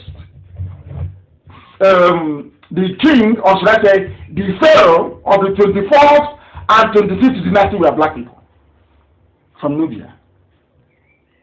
I don't want to dive into too much history. The pharaoh of Egypt of the 24th pharaonic dynasty and 25th, they came from Sudan. And you must also know that Sudan is not an Arabic land. You must know that. That was why Southern Sudanese refused to change their name. They said they would rather answer South Sudan because Sudan is a black country. Those Arabs you see there, they migrated from Arabia to come in there to settle. The same thing with Libya. Libya is a black country. Morocco was a black country. The Phoenicians inhabited Egypt. The 24th and 25th pharaonic dynasty, we are black people. I said black. And it was very successful. It was a great era for the pharaohs. So that is why the name Sudan, the blacks of southern Sudan did not want to abandon it for the Arabs from the north. Because the Arabs, like the Fulanis, are visitors. And I commend the Southern Sudanese for it. Fact. That is why anybody who's ever tried before to make people reason, they've always killed that person. Apart from myself, because they know they can't kill me. Then they know. They have their meeting and they know they can't do anything. Once you try, there is one thing a white racist is afraid of. A white racist is not afraid of the likes of Oprah Winfrey or black Magic Johnson or Michael Jordan, black billionaires. No, they're not afraid. The only thing that a white racist is afraid of is your capacity to reason. That is where they have the edge over black people. Reasoning. And they know it. That was why they killed Martin Luther King. That was why they killed a man, an American for that matter, who left the USA to come to Africa. His name was Walter Rodney. He was a visiting lecturer at University of Dar es Salaam in Tanzania. The CIA found him and they pumped 30 bullets into his head and he died. He wasn't a terrorist. In those days he was killed. His name was Walter Rodney. He wrote a treatise, How Europe If you read that book and you cannot reason, then you're a baboon for life. And I will recommend it for every Biafran to read. How Europe underdeveloped Africa. You know, the funniest thing was, at my final year at the university, my project, as they call it, thesis, the thesis I wrote was a critique of dependency theory. Him and Samai Ahmed's, lambasting of white people as being the reason why blacks are poor.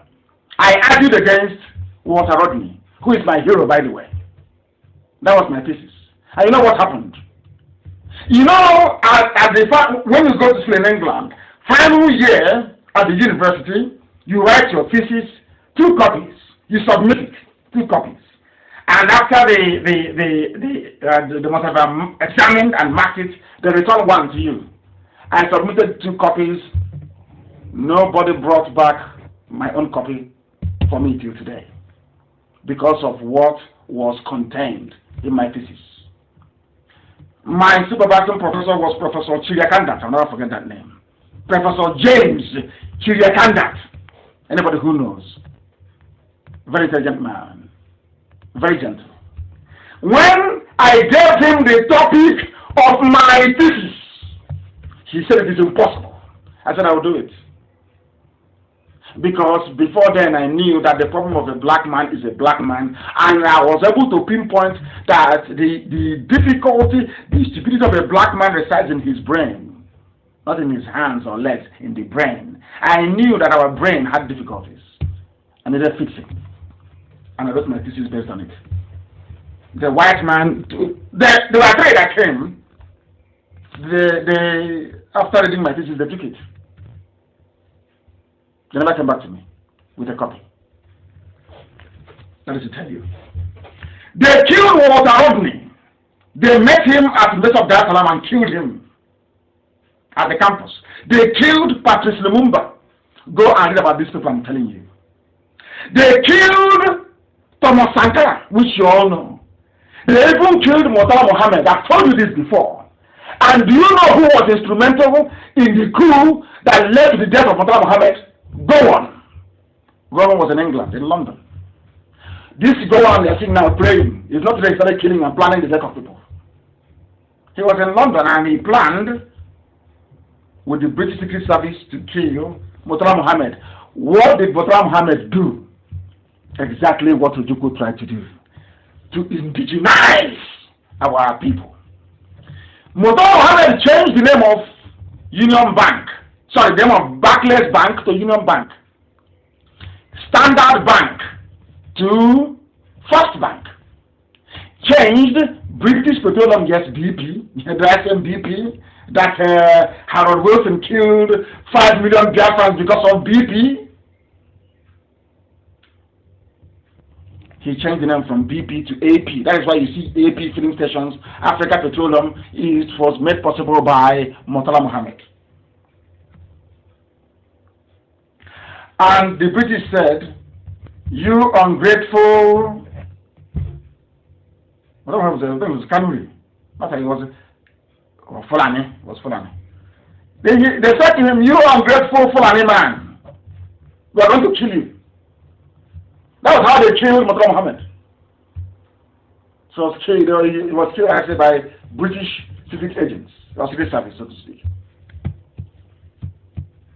MI5 killed him. They went like a coup through Dimka. They convinced Dimka all that rubbish because Dimka was from the Middle Belt, and so did Gowon. Gowon was part of the coup that killed Murtala Mohammed. Murtala Mohammed was an intelligent man. He wanted to indigenize, and he was killed. They killed Steve Biko. They left others alive, but they killed Steve Biko. Have you listened to Steve Biko's speeches before? The anti-apartheid crusader. Have you listened to him? If you listen to him, I'm talking about black men you can listen to, and your lives will change. It can never be the same. I'm not talking about Murtala Mohammed, please. Not Murtala Mohammed. Martin Luther King, Walter Rodney did his book, Patrice Lumumba, go and read about his speeches. Thomas Sankara, what he did and his speeches. Steve Biko, Bob Marley. Bob Marley was killed by the CIA. They put a poison dart in his shoes. He put his leg in. A tiny pin pricked his toe, his right toe. That gave him cancer. And from there he died. Why did they kill him? Because the man was, in fact, I don't know, I see Bob Marley as one of the most, should I say, the most intelligent black man to walk the face of the earth. He's a philosopher. The other thing that Bob Marley knew that if you were to start writing books, blacks won't buy it. So he sang songs. He started singing. He knew that blacks will not buy books. He knew very well. He started singing. Bob Marley is the greatest of them all. Martin Luther King comes very close second. Listen to him. And Malcolm X. These are people you listen to, and your life will change forever and ever. All of them were killed by white racists. They were killed by white supremacist governments all over the world, including USA and Britain, including France. So France killed Thomas Sankara. It was not Belgium, Congo. In fact, it was CIA that killed Patrice Lumumba. CIA killed him. And who did they use to kill him? Mobutu Sese Seko. Who did they use to kill Thomas Sankara? Another black man, Blaise Compaoré. That is what they do.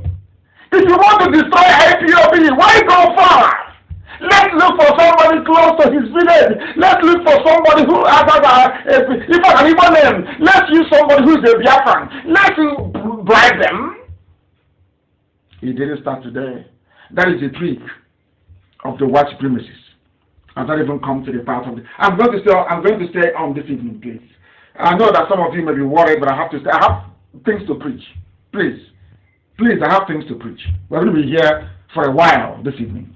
If your data is finished, go to your neighbor. People should combine, cooperate, and buy data. Those of you listening via social media. Nelson Mandela only survived apartheid onslaught. Do you know why he survived? Because white people all over the world took up his cause. It was not because of the blacks in South Africa that South Africa became free. They may have provided the resilience, the backbone, and the impetus, but the bulk of the work in terms of awareness, consistency of the campaign, potency, and drive all came from whites all over the world. That's why I told you that they have conscience. They may be evil sometimes, but when you weigh everything, whites, they have conscience. Let's be honest about it. Are you telling me that we are black people to be in the position or in the pinnacle of the tree of life on this earth that they will spare anybody else? Look at what the Fulanis are doing to you. That should tell you. They will kill everybody. The greatest racist act in the world is the creation of states in Africa. The greatest tragedy is that Africans that don't know that this is the root cause of their problem. There are inherent issues in how they went about the creation of nations in Africa. They were built by racist neo-colonialists, and they are the ones sustaining the culture of poverty, repression, and disease. What is racism? What could be more racist than naming a country after a river? In one stroke, obliterating the history, the culture, and the tradition of the people. In one master stroke. One stroke. Because just as we now know our name, what it means, where it comes from, now we know that Biafra was a kingdom. The kingdom of God in heaven. People wonder, but how can it be? I said, because you are blind in the spirit. That is why we name our children Chibueze, that God is king. Before the British came, nobody answered king in our land. Eze doesn't mean king. Eze is in Hebrew, or in Hebrew is Ezra, which means a leader. When you have Igwe, Igwe is a conduit between the living and the spiritual realm. Not a king. Not a king. We don't have kings in Biafra land. The kings you had were those made, when you hear about the king, Amakri, king this, king that, they were the ones made by the Portuguese and the British when they came, because they needed to control everybody. They couldn't deal with our collegiate system of everybody coming to the market square and discussing. They appointed one person as a king, that's all. Do you understand how kingship came about? Even King Jaja of Opobo. That's how it came about. They're all slave merchants. That's all there is to it.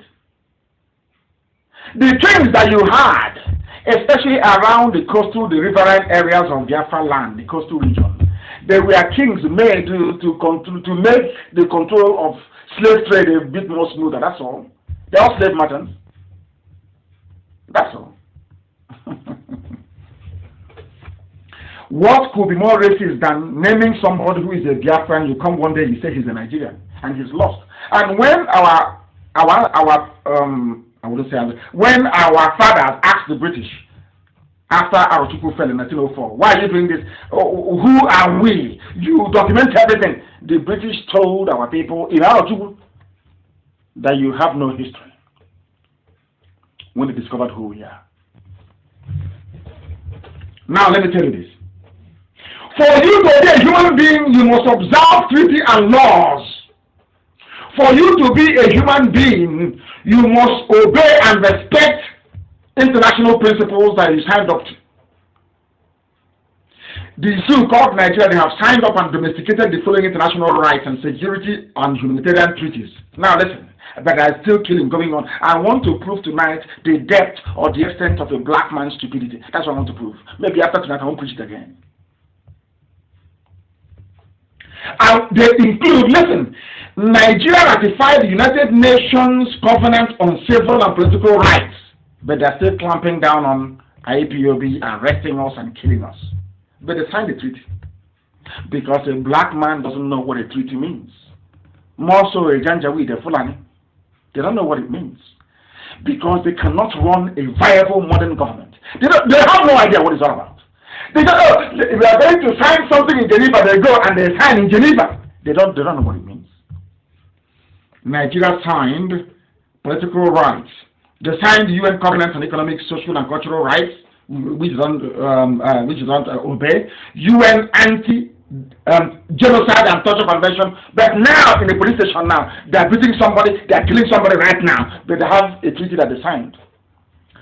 The worst for them is that if you take them to the court of law and say to a judge, please, can you interpret this thing? My child is at Army cantonment or Army barracks. In Ojo, is it Ojo is called? They are torturing him. Look at this, a judge, a black man wearing a wig in Africa will find the government not guilty. But the law is there. We have serious problem. I want to read something which I would like Amaka to post, if she's still with us, because I know sometimes it can be a bit difficult. Listen very carefully, please. A white man wrote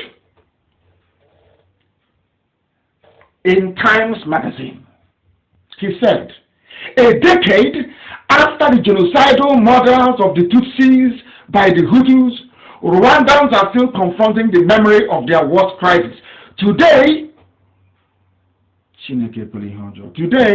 listen, I want to know when this thing was published actually. It's an old publication.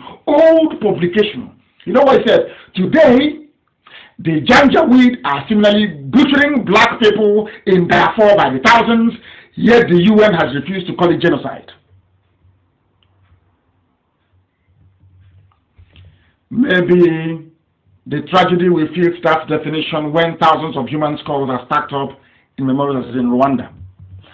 Rwanda, 150,000 killed. Darfur, maybe about 80,000 killed. In Biafra, 5 million killed. And when you talk about it, they say, go and kill him. And you, as a Biafran, You have never sat down to ask yourself why. Why is it that other killings, hey, they have taken away? Facebook is Facebook. Facebook has removed us, but we are going back. We are going back. They are panicking. They are panicking because of our gospel. Facebook has kicked everybody out because they can't take it anymore. They cannot take it. They are panicking. Seriously panicking. Facebook is panicking tonight. But we are going back. People shouldn't worry. We are returning to Facebook. We are going back. They are mad. They are mad. They are mad. We are going back. You see what they do. Anytime we are hitting them, they will tell you about boy in Facebook. Turn him off now. Turn him off. We paid you yesterday. Turn it off. You turn it off. And he's a black man or black woman, and he's doing the bidding of racists and neo-colonialists. Anybody who wants you to remain in Nigeria is a racist and a neo-colonialist. We are back on Facebook. And Nnamdi Kanu, how do you know it is my page? It is the only one with over 400,000 followers. That's how you know. We are preaching, and we will preach this gospel tonight. Even if there's only one person left, I will preach the gospel. I will preach it tonight. I will preach it tonight. I must preach it.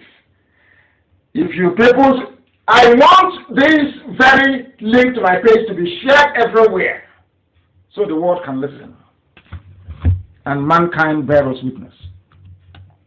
Janjaweed is in Sudan. That is for them, going to Sudan is the height of the achievement. If you're in doubt, go and ask Kanu.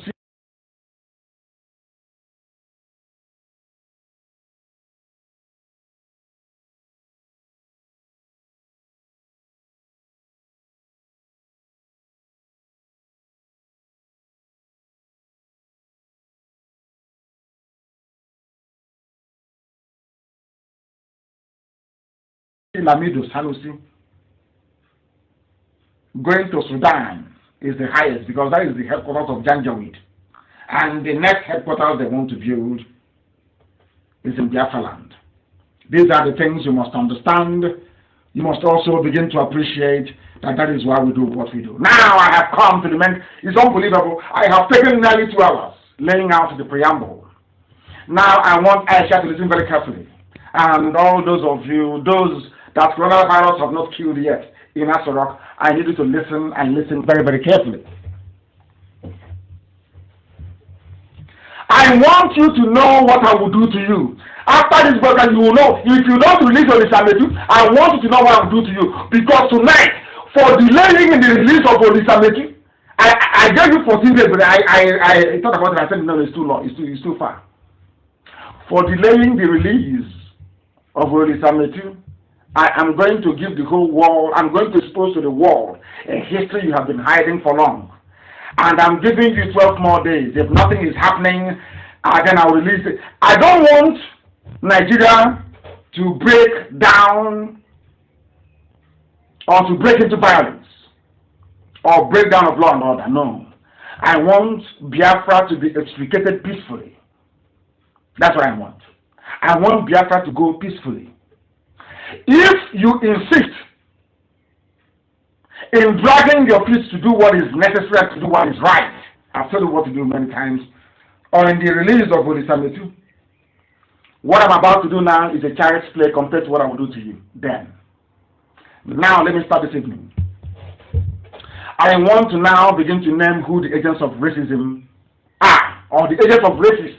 The must be grammatically exact. I want to show you, I want to make you understand who the agents of the racists are. And they are the people you call your leaders inside Nigeria. Listen carefully. We need not look any further. The fall of President Jonathan was what gave me the clue as to who the real enemies are within. And you must know that Jonathan was toppled by a black man, Barack Obama. You must also know that it was in a bid that what Barack Obama was doing was to maintain white supremacy over blacks. Forget all that nonsense working for George Floyd. When he was there, more people died at the hands of the police, white policemen, than under Trump. That is a fact of life. Go and check it. All this sentimental rubbish, I'm not a part of it. You know, we blacks, we love, feeling sorry for ourselves, all that nonsense. It's not for me. Listen, in a bid to sustain white racism, Barack Obama, being an agent of racists, overthrew Jonathan. He did something in Libya and killed Muammar Gaddafi. We'll get to that later. Gowon was the agent too. As I told you, he had a hand in the killing of Murtala Mohammed. Now I am letting them know. Now, today he's a prayer warrior. Now, the northern cabal conspiracy against Jonathan, the Fulani elite, they are agents of racists. Fulani, those you call the cabal. Fulani, they used to call them the Kaduna Mafia before. All those people that you see being controlled by Abba Kyari before he died, they are agents of racists abroad. They are your problem. A white man is not your problem. I want blacks to understand this all over the world. A white man is the least of your problems. Your problem is your stupidity, number one, and secondly, the treachery of most black people.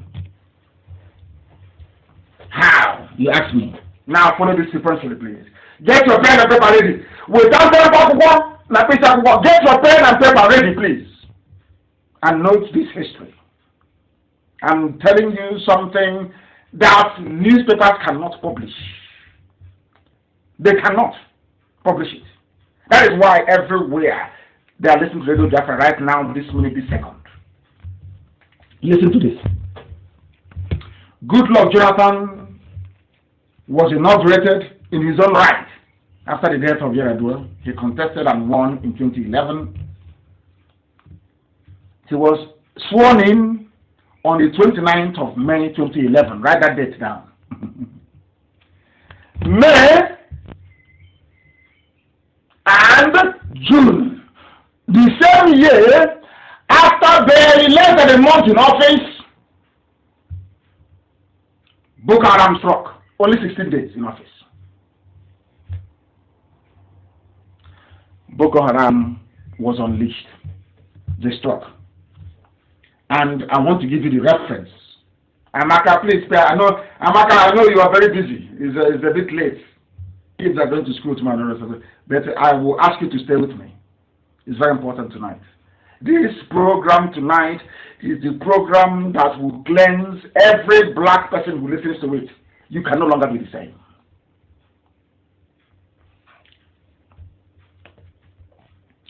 There was a news carried by VOA. I will give you the title of that publication. It's called Islamist Group Claims Responsibility for Nigeria Bombing. 16 days after Jonathan was sworn in 2011, the plan to remove him started.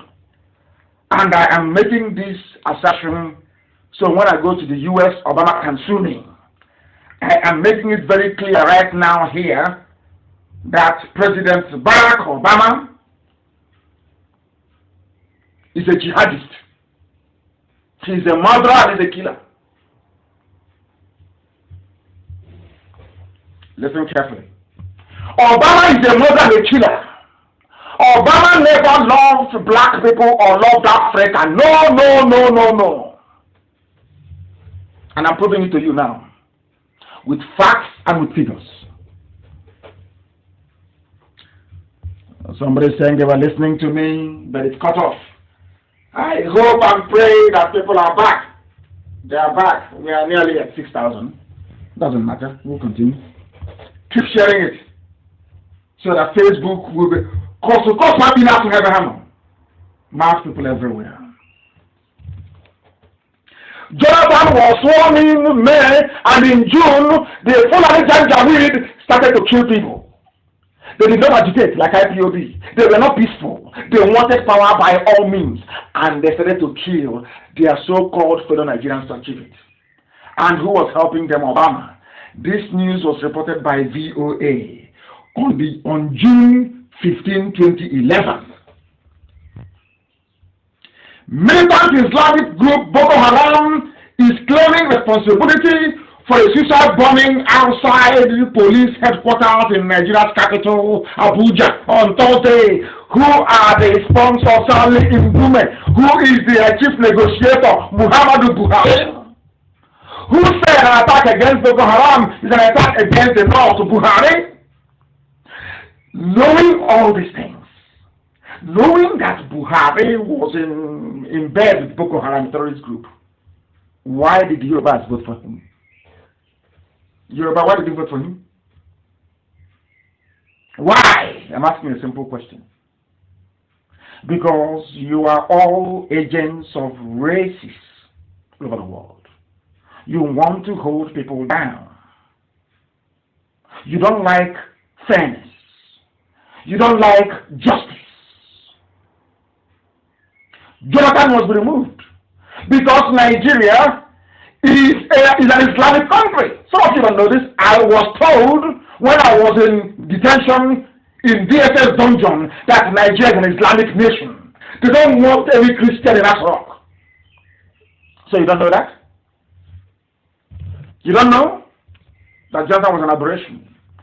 They used Obasanjo to compensate the Yorubas for the laws for the killing of Abiola. He's their lackey anyway, he's their lapdog. That's why I cannot speak. Jonathan was a mistake. And after that, they sealed it. That's why they were touting Tinubu. Rather than presidency go to an Igbo man, rather than Tinubu, who is a Muslim, will take it. Don't you understand that? They came 16 days after Jonathan was in power. So when anybody now claiming that from anybody ignorantly and stupidly calling him or herself a Nigerian town, those you are doing one Nigeria with, as your brother was there 16 days after being sworn in his own right as the president, the bombs went off. These are the people you're in one Nigeria with. All of you are hypocrites. According to VOA is here. The attack came. Now, from then onwards in 2011, Boko Haram intensified the attacks throughout the northeast. And Jonathan kept paying them money. They kept extorting money from Jonathan. Even Nnamdi said it a few days ago that he didn't know who those that Jonathan met. Jonathan gave them billions of dollars. They kill you and you pay them. They abduct your daughters and you pay them. IPOB only came out with a flag and songs and you kill us. Hypocrisy. And you want me to be part of that country? Are you not insane?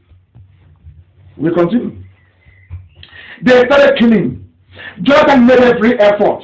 As I'm speaking to you, you can, if you have diplomats who are your friends, ask them. Jonathan tried frantically, called Obama severally, begged Obama for help. Obama declined. And then Jonathan succeeded in getting a visit to go and see Obama. President Obama will welcome President Goodluck Jonathan of Nigeria to the White House. The president looks forward to consulting with President Jonathan on the latest regional and global developments and deepening our bilateral relationship. You know the usual crap they say.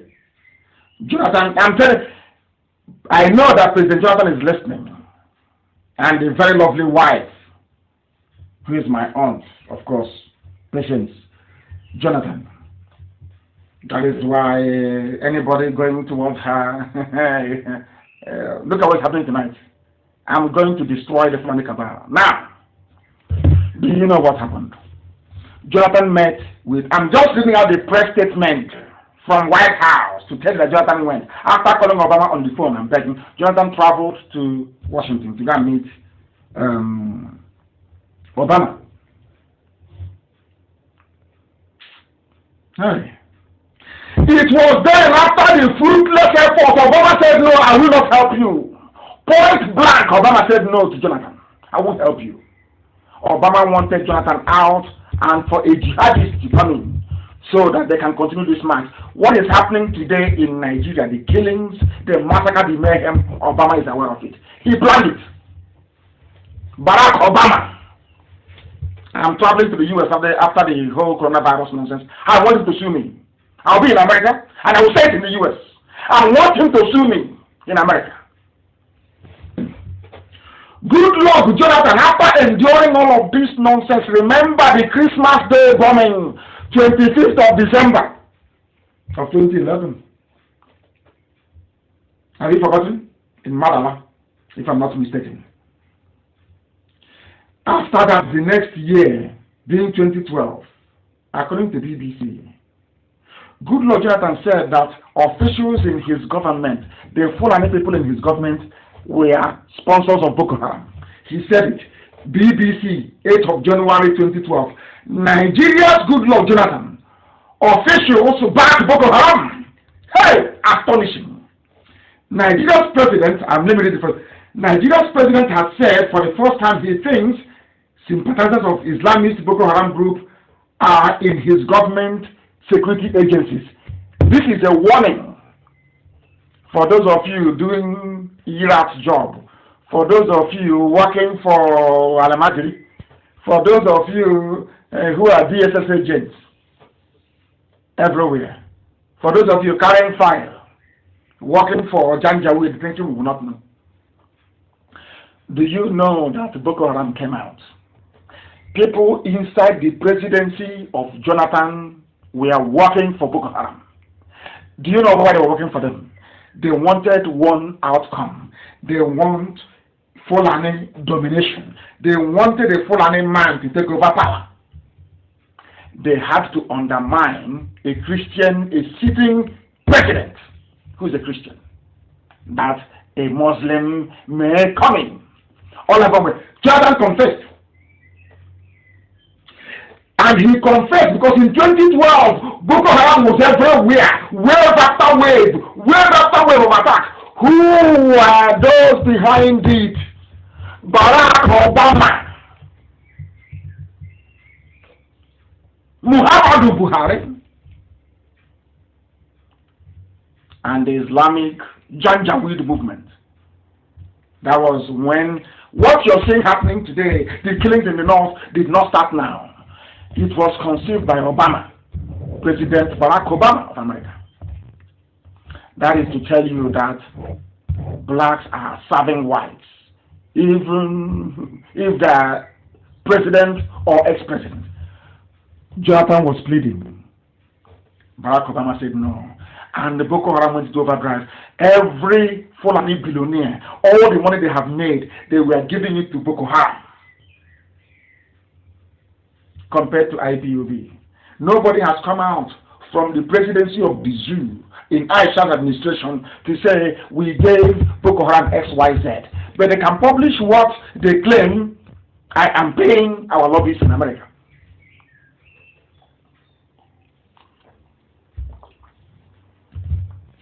Jonathan was complaining the foreign people in his administration were actually Boko Haram sympathizers. Do you see how people work with one mind? Boko Haram are doing the killings for them. They're in the presidency, strangling Jonathan, quite literally. As if you don't know. So you don't know. Jonathan was asked to seek help from Israel. Now he's going to be shocked. Remember when Jonathan went to Israel? And he was praying at the wall. Even before then, Jonathan went to Israel. Now let me shock you. Jonathan traveled to Israel because people advised him that since Obama will not help you, you're a Christian, you're a Biafran, you are Igbo, you might as well go to Israel. Israel may help you. Hey! And Jonathan encountered what I also encountered in Israel. And I will say it tonight. Jonathan traveled to Israel.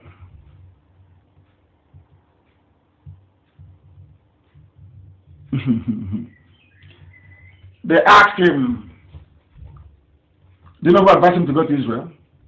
You know, he's like his namesake, Zeke. They love to surround themselves with Fulani. I don't know why. What is wrong with our people? His security advisor was a Fulani. Everybody was Fulani. They asked him, since Obama had said no, why don't you go to Israel? He didn't know it was a trap. Jordan traveled to Israel. As a Christian, he believed that, that the move will make him feel better. Israel will give him good advice and support. But he didn't know that in world politics that economic interest is more important than anything. Do you know that? Do you remember when we were growing up? They said it was Mossad that was guarding Babangida. It was Mossad that designed Asarok. It was Mossad that put in place all the security you see in Asarok today. That is why it cannot be taken by a light infantry brigade. They cannot take Asarok. Nobody can storm Asarok and take it easily. Only there is heavy machinery or they are prepared to lay siege to it for months on end. It was designed by Mossad of Israel. Now, when Jonathan got to Israel, not knowing in Israel, they now told Mossad now told Jonathan to go back and consult IBB about what needs to happen. That IBB is the agent. Ibrahim Babangida is an Israeli Secret Service agent. He'll be shocked. I mean, he must have fallen off his chair by now. He's wondering how does this madman know this. Now they now said to Jonathan, if you want Mossad to help you fight Boko Haram, then he now needs to go back to IBB and get permission. And the IBB will tell him what to do as their agent. It was at that meeting that IBB recommended that his former aide-de-camp, Dasuki, be made the National Security Advisor. Follow this very carefully. I'm saying this tonight to warn Aisha what I will do to you. If you don't listen to this, what I will do to you. Young men, what I will do to you. Any ear that hears it will start bleeding. I want to use Ibrahim Babangida and Dasuki and all transfer with Jonathan to give you a taste of what is to come. They asked Jonathan to meet Babangida. Jonathan went and met Babangida. And Babangida said, you will make Dasuki your aide-de-camp, your ABC. And after the agreement was reached, Jonathan was now arranged to travel back to Israel to meet Prime Minister Netanyahu on the 28th of October in 2013. Are you following? Mossad now said, our own brothers in Israel now said to Jonathan, you must work with Dasuki before coming to Israel. Mossad told Jonathan that Dasuki is the only man we trust. You must work with Dasuki. And who recommended Dasuki was IBB, who is their main man. Jonathan had no previous connection with Dasuki. So they now asked for Dasuki to come. Dasuki came. Jonathan knelt down in front of Ibrahim Dasuki to beg him. And Dasuki said to Jonathan, I will work with you only on two conditions. One, there will be no protocol with me. I will run the office of the National Security Advisor as I see fit. And another thing, you must appoint Nnamdi Sanusi as the CBN governor. That was how Sanusi became the governor of CBN. Are you listening to me? I'm giving you facts and figures. That journalists in the zoo right now, they're going crazy. That was how. Now you can see the chain. They are now settling. The janjaweed are now moving into position to circle Jonathan completely and destroy him in 2015. They said to Jonathan,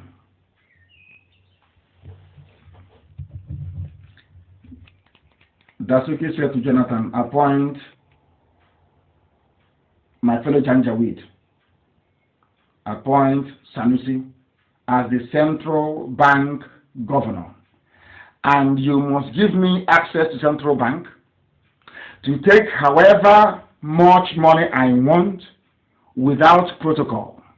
And to facilitate that, I need my own fellow janjaweed, my own brother, my own fellow Islamist in Sanusi there. So when I go to take the money, nobody will talk. Jonathan agreed and gave his approval. As soon as Jonathan accepted the demands, the northern cabal now mounted the pressure. Go and check the media. They now mounted the pressure for Lieutenant General Andrew Aziza to be replaced. I have the secret. The only reason why I don't want to release it is I don't want Nigeria to, people have died too much. I don't want people to die. I don't want people to die in Nigeria. If I want people to die, if I release it, people will perish. There will be immediate combustion and people will die.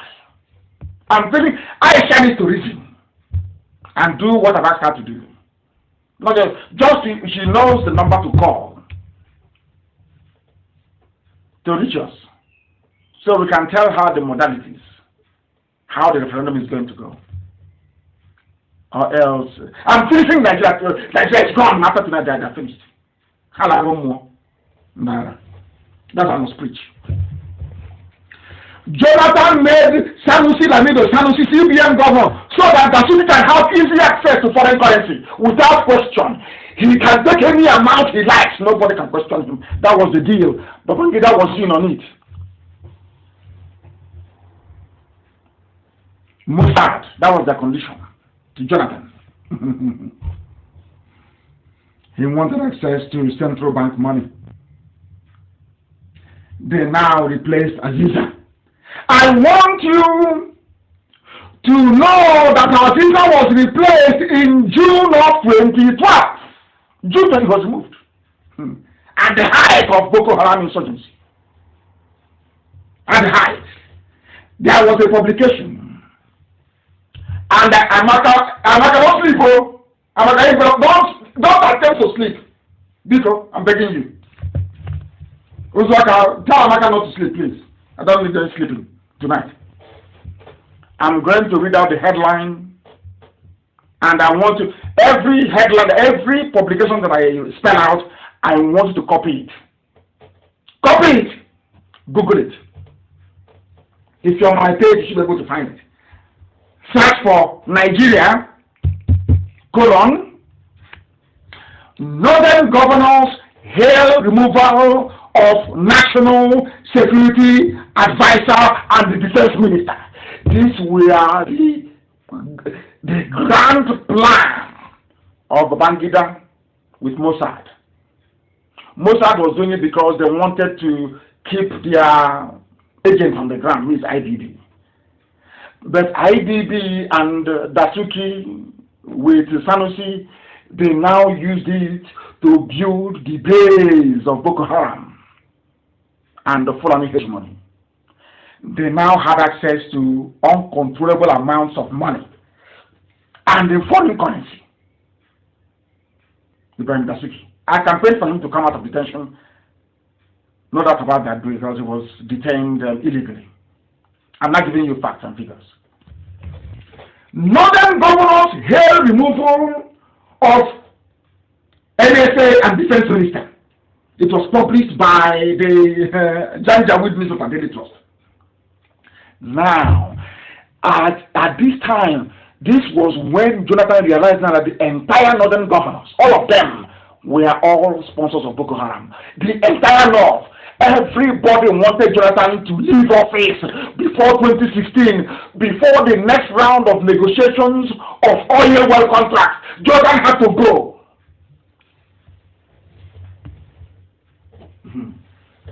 Listen. The Northern States Governors Forum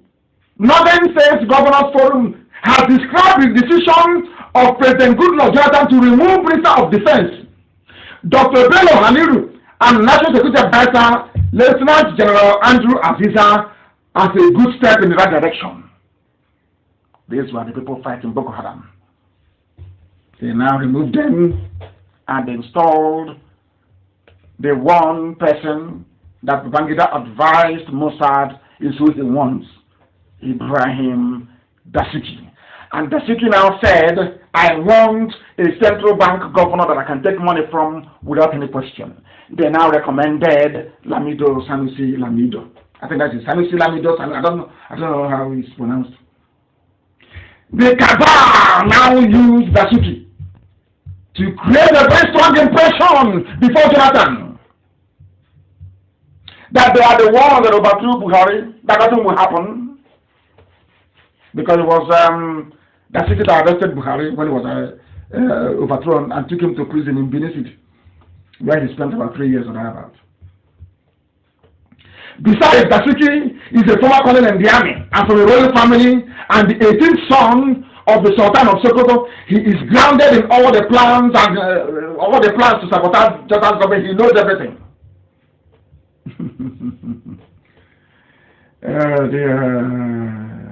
So the keeping of Dasuki in detention was a game plan.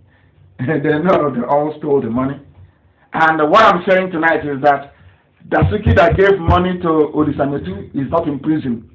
But Olisametu is in prison. This is how Nigeria works. And you want me to be a part of Nigeria.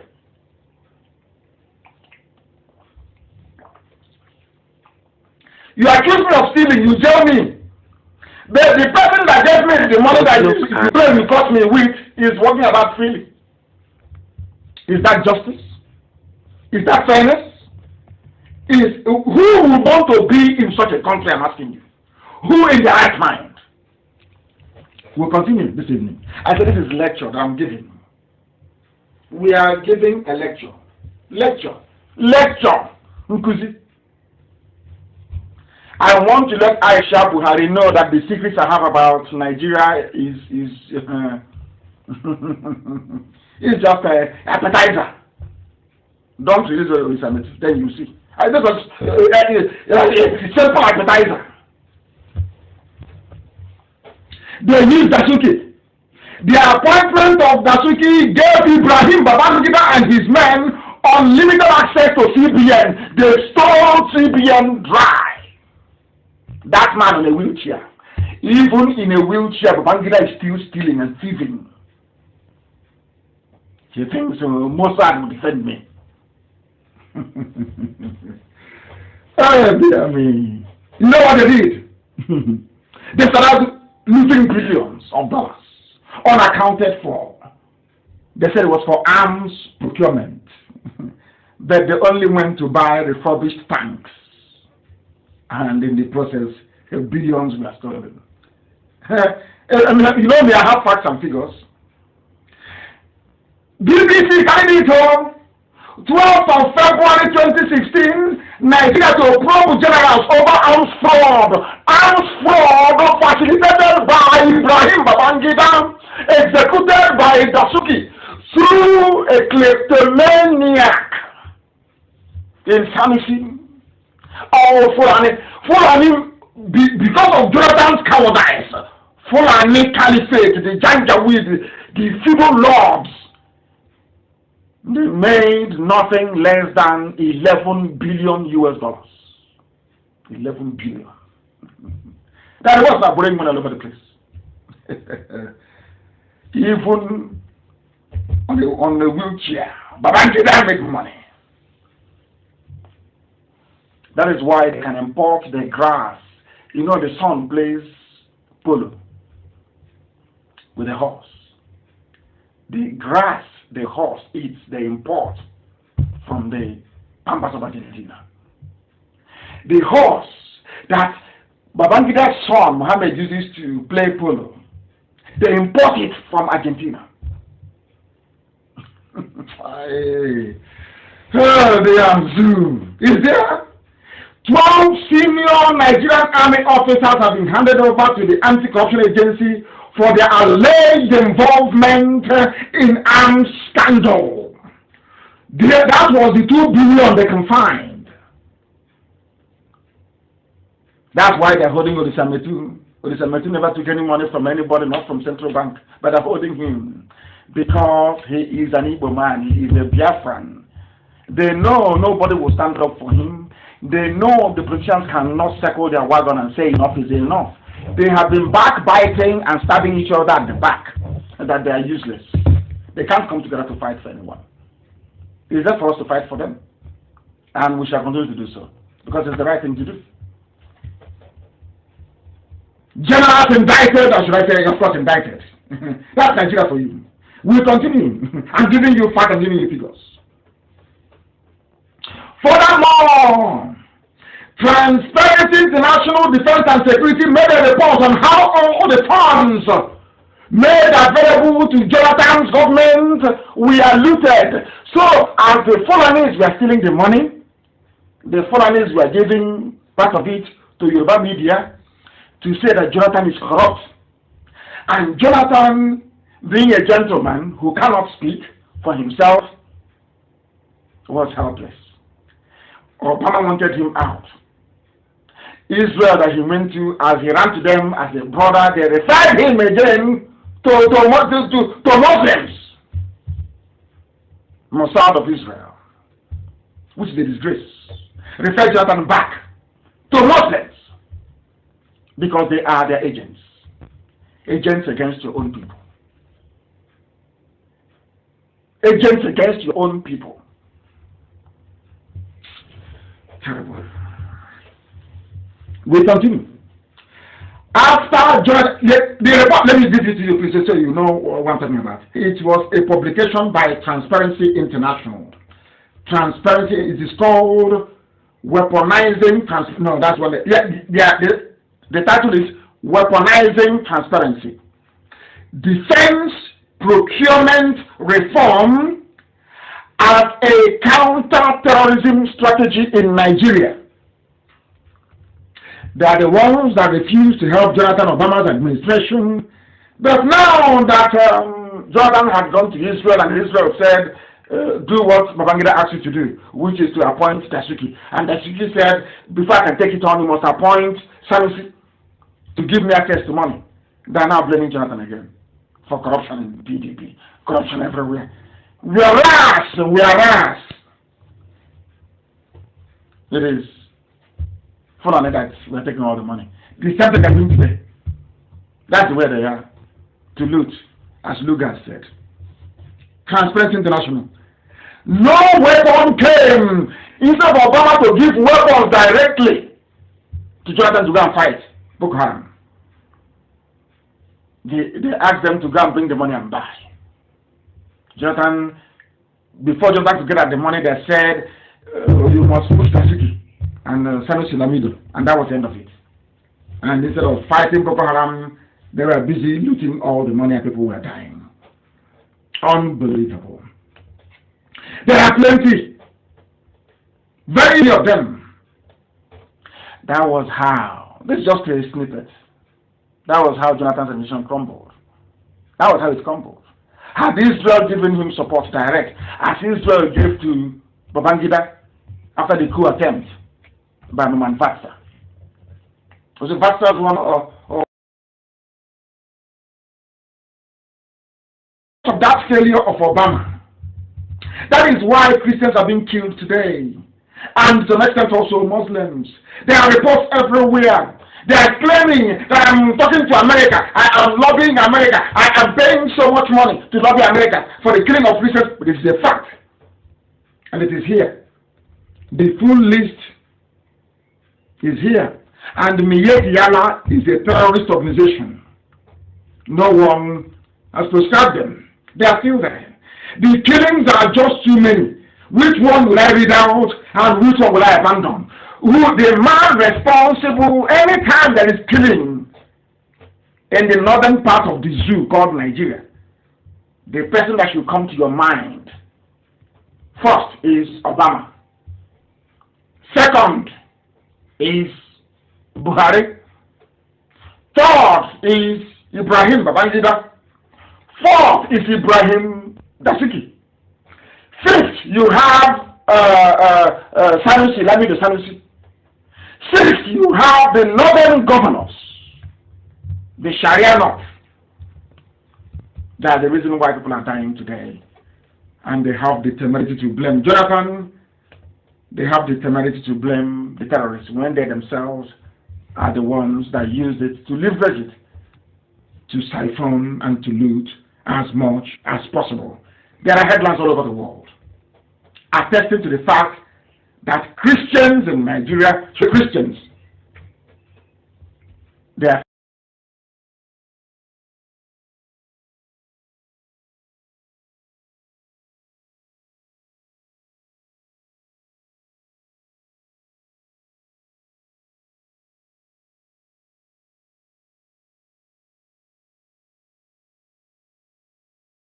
culminating in the one that you had earlier today, 69 people killed in Borno.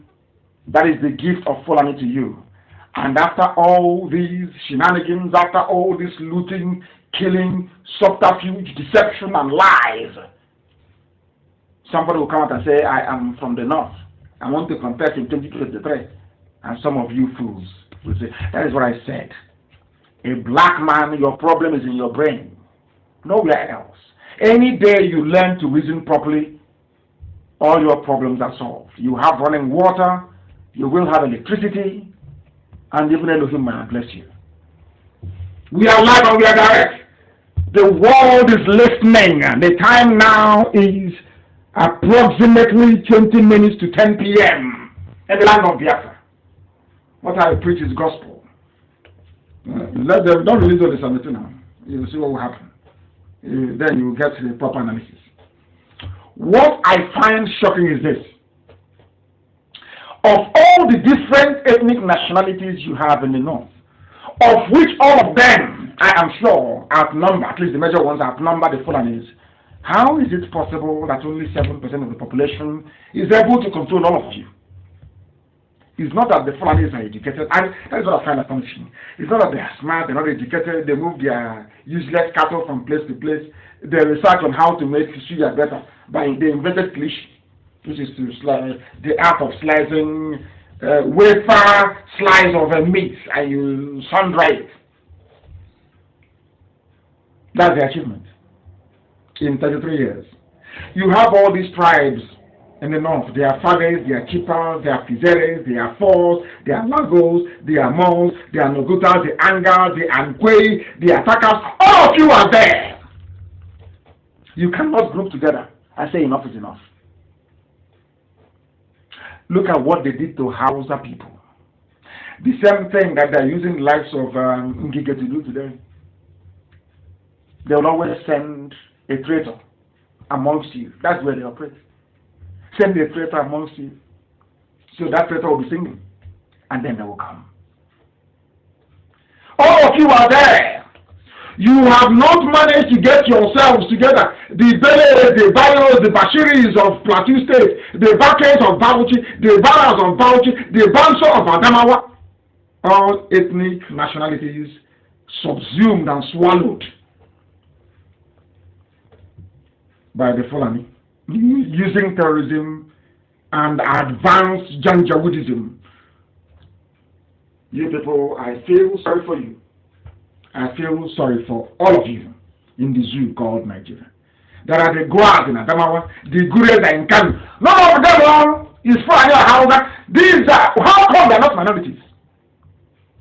Do you want me to tell you how many minorities you have, or should I say, let me call them minorities for now. You have in the north. How many minorities you have in the north? It is over 160. And in fact, I gave you the list to Amaka to publish. There is no minority commission in the north. Nobody is complaining in the north because they were conquered and subdued. But in our land, in Biafra land, where the Igbos, the majority ethnicity did not conquer anybody, people are just running their mouth like a broken down machine, just making noise and talking rubbish. Pure nonsense. But look at the north, where there was conquest. The Fulani come subdued. That is, Sharon Allah subdued them. Have you heard anybody? Have you heard anybody from before say I am a Kurama? Have you heard of that name before, Kurama? They are found in Jigawa, in Kaduna, in Niger, in Plateau. Very big. The Fulani have so much dealt with them, nobody can speak. But today I am telling them, The IPOB is speaking for them. We want freedom for everybody. I said freedom for everybody. We want freedom for the Kuti people, for the Kute, for the Kushi. We want freedom for the Kwaro people. We want freedom for the Laru people of Niger. We want freedom for the Longuda people of Adamawa. We want freedom for the Limono ethnicity. Have you heard of them before? They're all in the north. Let Fulani have subdued them. Instead of them to say, who am I? How do I reclaim or rediscover who I am, my identity? You allow an alien culture to come and subsume you. Talking about nonsense one. In the revolution IPOB is carrying out, everybody will be free. Let me give you an example. The indigenous tribe of Yobe can decide to form an alliance with the Ngano tribe, also of Bauchi and Yobe, to form a nation. That's their prerogative. That is their prerogative. If you don't know, that is what IPOB is bringing. That is what this Biafra agitation is all about. I want people. There is a group of people called the Ninzam people or the Ninzo people of Kanu and Plateau. Have you heard of them before? Have you? They are human beings. Every time it's Fulani must rule. The son of Yoruba. After that, Zibo must come. How about all these people? Are they not human beings? The Indoro people of Taro, are they not humans? When will they become a president? Those that say, oh, let's rotate it. I am giving you the ethnic nationalities in the north. There is the Ogori people of Kwa, the Iyandana people of Taraba. There is the power of people of Bauchi. When will somebody from the Nokere or Nakere, the Nakere or the Nunku tribe in Kaduna, when will a Nunku person be the president of Nigeria? That is in the year 200. That is if it is every 4 years. If it is every 4 years, it will take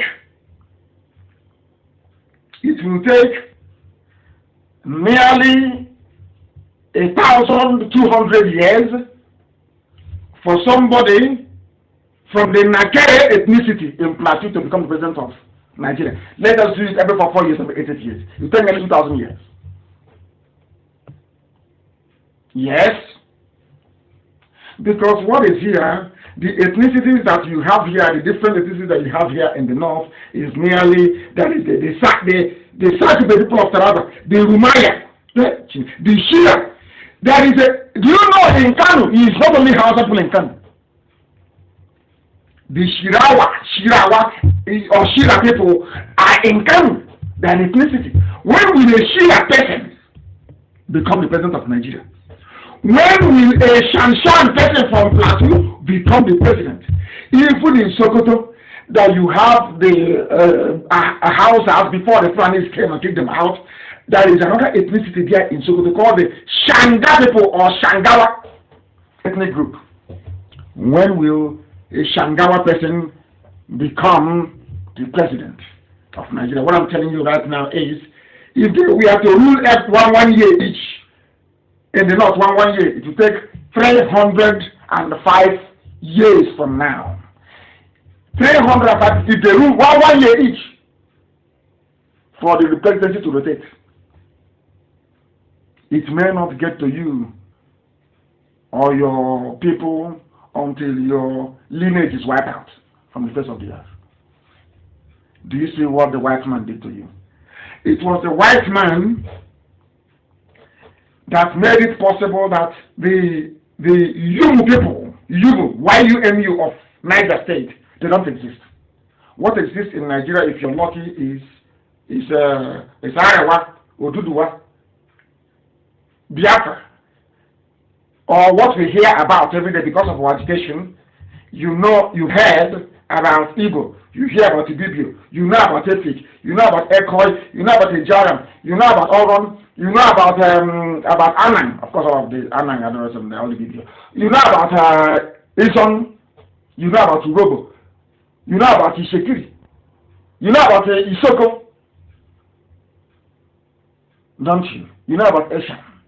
You know about Benin Kingdom, or Igoromigo. Why have you asked yourself this question? If Biafra is a bad thing, how come I can sit down and name all these people off my head, but nobody have heard about the Yandana people of Taraba? Because they are under bondage. The Wukun people, the Jukun, under bondage. The Yegan people of Plateau, under bondage. The Zion people of Bauchi, not just Hausa, Zion, most of my Christians, they are under bondage, and who hears about them? These are the people we are fighting for. Every oppressed person, once you are oppressed, the Zula people of Bauchi, we are fighting for you. That is why we are different. That is why we are different. Do you now understand? Do you now understand that Elohim is in heaven? That we have no equal.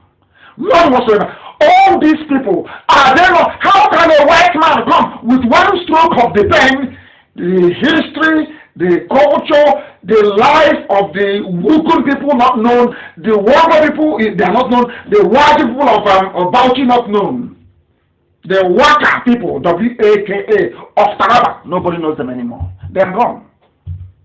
Because of what one white man did. I am now saying, do you see why? Wouldn't it be very nice for all of us to just go a separate ways? And then, if you want to be in a country together with everybody, you go. People are asking me, have you lobbied Islam people? Have you lobbied Ibibio people? Have you lobbied ethnic people? Okay. So you know it is good to lobby people before you take them into a nation together. Why can't the same thing apply in Nigeria? Won't it be very nice? I want to know about the culture of the Zabara people of Niger State. I just want to know. I'm a student of contemporary history. I just want to know. I want to see their culture, their way of life, their dance, their music, their food. I want to know the York people of Taraba, the Yumu of Niger, the Yumu of... I want to know who these people are. Don't you? How can a white man come and with a stroke of the pen, Nigeria, all these his colorful, beautiful history are just wiped away, and you don't want them to be racist towards you? Do you see how I have proven to you that we are the cause of one problem? Not the man that killed George Floyd. We are. We are the reason why George Floyd died. We don't even know these things. How many of you know this? That there is a tribe called Yumu, Y-U-N-U, in Niger State. They are not Hausa, they are not Fulani, they are not Bani, but they are there. That was how God made Africa. We were living peacefully together side by side, no wars, nothing. Of course, the Fulanis came with their war. But nobody can accuse the Igbo people of waging any war anywhere, or accuse the Gibeons of going to war to take over anybody's land, or level this accusation against Izon, or Ishekiri. Why don't people understand? Why don't they understand that we want to free everybody from the bondage of the zoological republic called Nigeria? We don't have government in Africa. If I were to be the head of state of a diverse, culturally rich and diverse, contraction like Nigeria, as soon as the white man leaves, I'll call everybody. I said to attend to Israel, if you want us to come together, let us go and have a confab. That confab, the conclave will sit for 2 years to marshal out and hammer out every detail. Not to drink tea at Lancaster House. Yes. I was at Oxford, Cambridge. I went to Oxford and Cambridge. And yes. And you have tried to maintain that very thing the white man created. You have failed for nearly 60 years. You have failed. You're a failure. And you're continuing with it. Every 4 years you renew your idiocy. You call it election of voting every 4 years. Because you're a black man, because your brain cells don't engage, because you're not analytical, because you're not critical. We don't have government in Africa that reflects the essence of what Africa should be. Africa should not be like Europe. No, I say no, it shouldn't be like Europe. Let everybody go back to their ethnicity. Go back to where you come from and start from there. Go back to your village. Go back to your homes. Not converging in Abuja and in Lagos like a bunch of idiots. Spain is a country governed by Spanish laws. Even Catalonia, they have their own laws.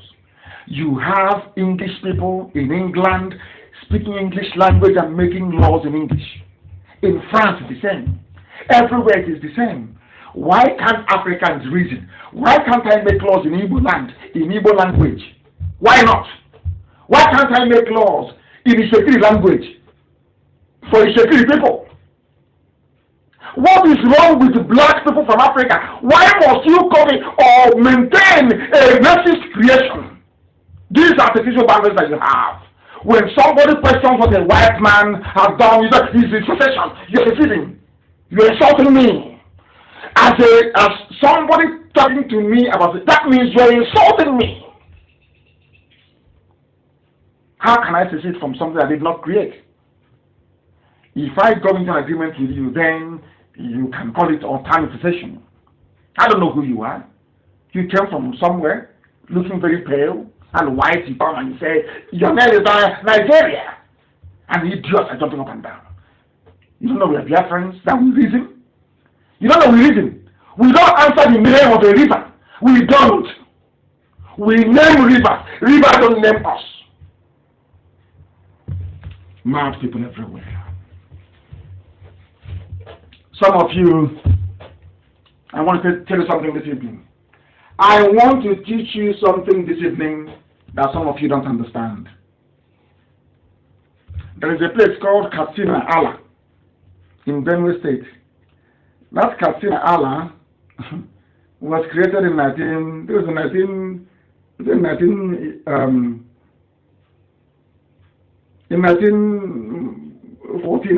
It's an old place, Katsina Allah. Houses used to come there in Benue State. They used to trade, they used to come there. And they gave it their name. The name Katsina Allah is not original to that part of Benue State, if you don't know. But there's something very, very important. It is the location of the very ancient Nok culture. Some of you don't know this. Nok, N-O-K. Remember that I told you before that the Hausa people are very ancient people and that they have a civilization that one should be proud of. I want to tell you where they learned it from. There is an Iron Age population. Their name is Nok, N-O-K. There is something I'll tell about this Nok and Ham. These are all biblical names. But I'll come to that later. And how it affects Biafra, I will tell you. You know, I've told you that Biafra is over 5,000 years old. I will tell you something about the Nok people and the Ham inhabitants. The Nok people came originally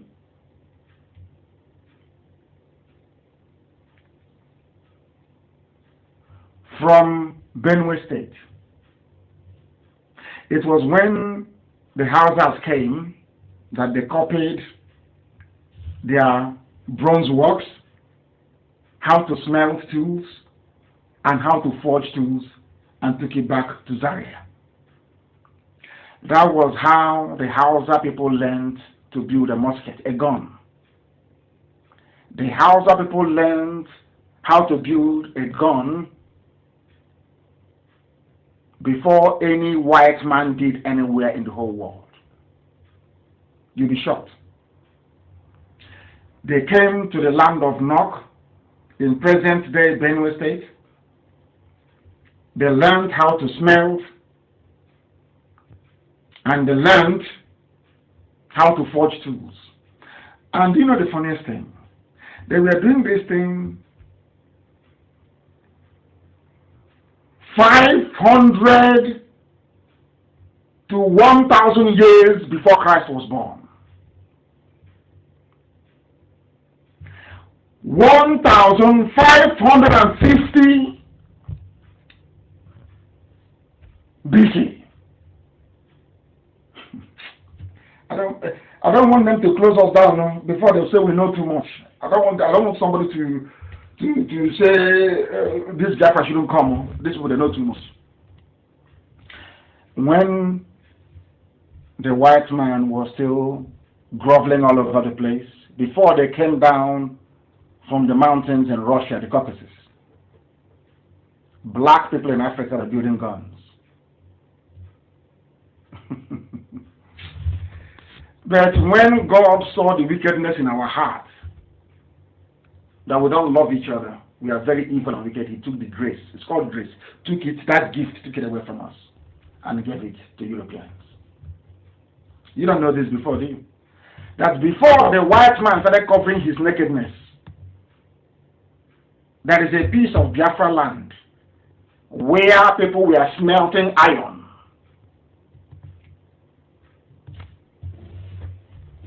From where the Hausa people learned how to mold and build a gun.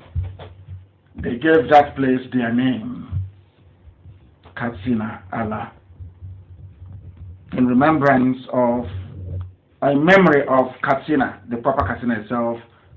That's how the Hausa king there. A Habe monarch was in Katsina. A Habe monarch was in Gobert. A Habe monarch was also in Kanu. The Hausas have a very proud tradition and rich cultural heritage which the Fulanis have destroyed. They don't know who they are. And that is what they wanted to do to us. To make you not to know who you are. That was what Britain, Satan went to send to Britain to destroy us, destroy our brain. So you will know, once you don't know who you are, you can never discover yourself. I will help the Hausa people rediscover who they are. They have no idea. The Hausa people had the longest, most flourishing, most colorful, most technologically advanced civilization in the history of Africa. Hausa, yes, Hausa, and they are good people. If you see an evil or wicked Hausa man, I can assure you he has Fulani blood in him, or he has been corrupted by Fulani. An original Hausa man is an upright, honest human being before God and before man. I'm telling you the truth.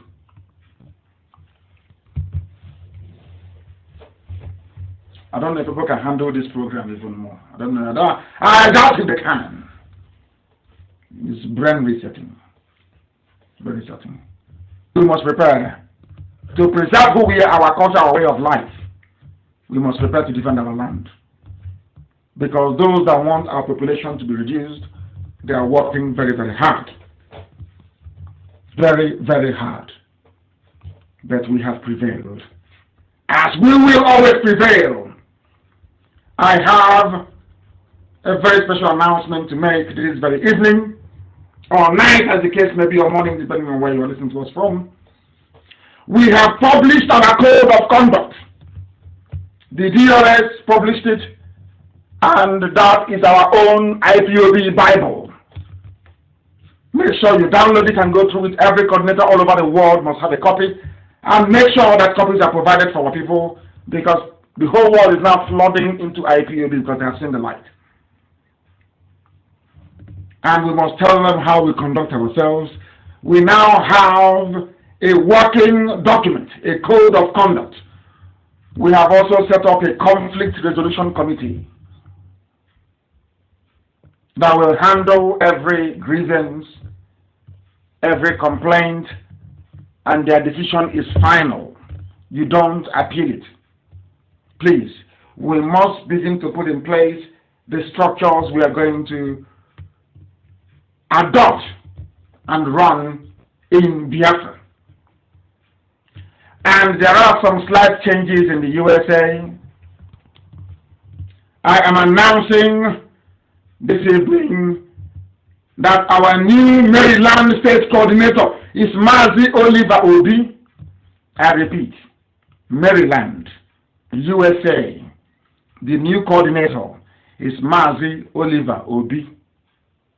Mazi Oliver Obi is the new coordinator for Maryland. The deputy coordinator for Maryland State is Mazi Cosmos Duru.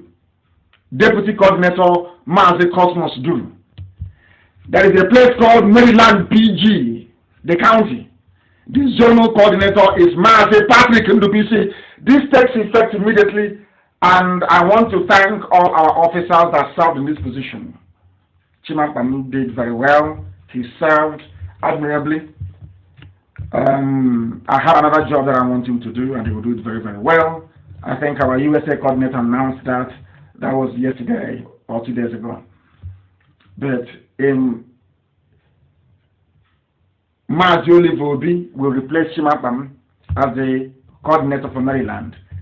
And Chimakpanu will place on a national assignment, which I will tell him when I come over to the USA at the end of this whole pandemic business. The Maryland treasurer, because I don't want men going near our money. I don't want them going close to our money. Maryland treasurer is Madam Evelyn Romi, treasurer. Maryland financial secretary, Mr. Jude Nnamdi. Very, very important.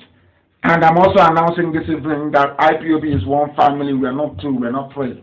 I don't want all this factionalization. I want us to come together as one people, fighting our enemies and defeating them as we have been doing. Please, we must show an example for others to emulate and to copy. There is nothing called IPOB USA North America MD Chapter Incorporated. No, it doesn't exist. If you have registered anything in our name and you're not the coordinator of the state where you are, may I please kindly ask you to return registration to the serving coordinator. That's how it is. When they also move out, they pass it on to the next person who is coming. Because our position is temporal, it's not permanent. The only thing that is permanent is IPOB and Biafra. Everybody else is temporary, please. I'm asking you to pass over those that are registered. Now, you indigenous people of Biafra, USA, North America, MD Chapter Incorporated, please make sure.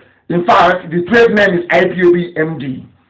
Make sure you hand over all this registration to the new coordinator, who is Mazi Oliver Obi. And once again, I must thank Chimakpanu for the job that is done. And he will continue to serve IPOB in greater capacity as time goes on.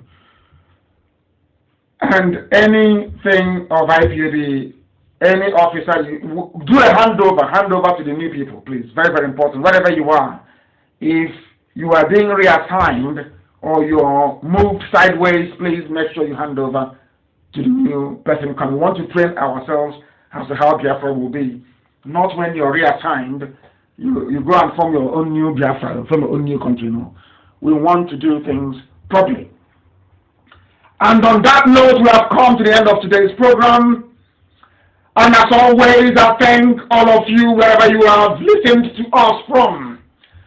But do not forget, never ever question nor doubt the fact that for us, here fighting to restore Biafra, we have no other religion. Biafra is our religion. Here on radio, Biafra is where we worship,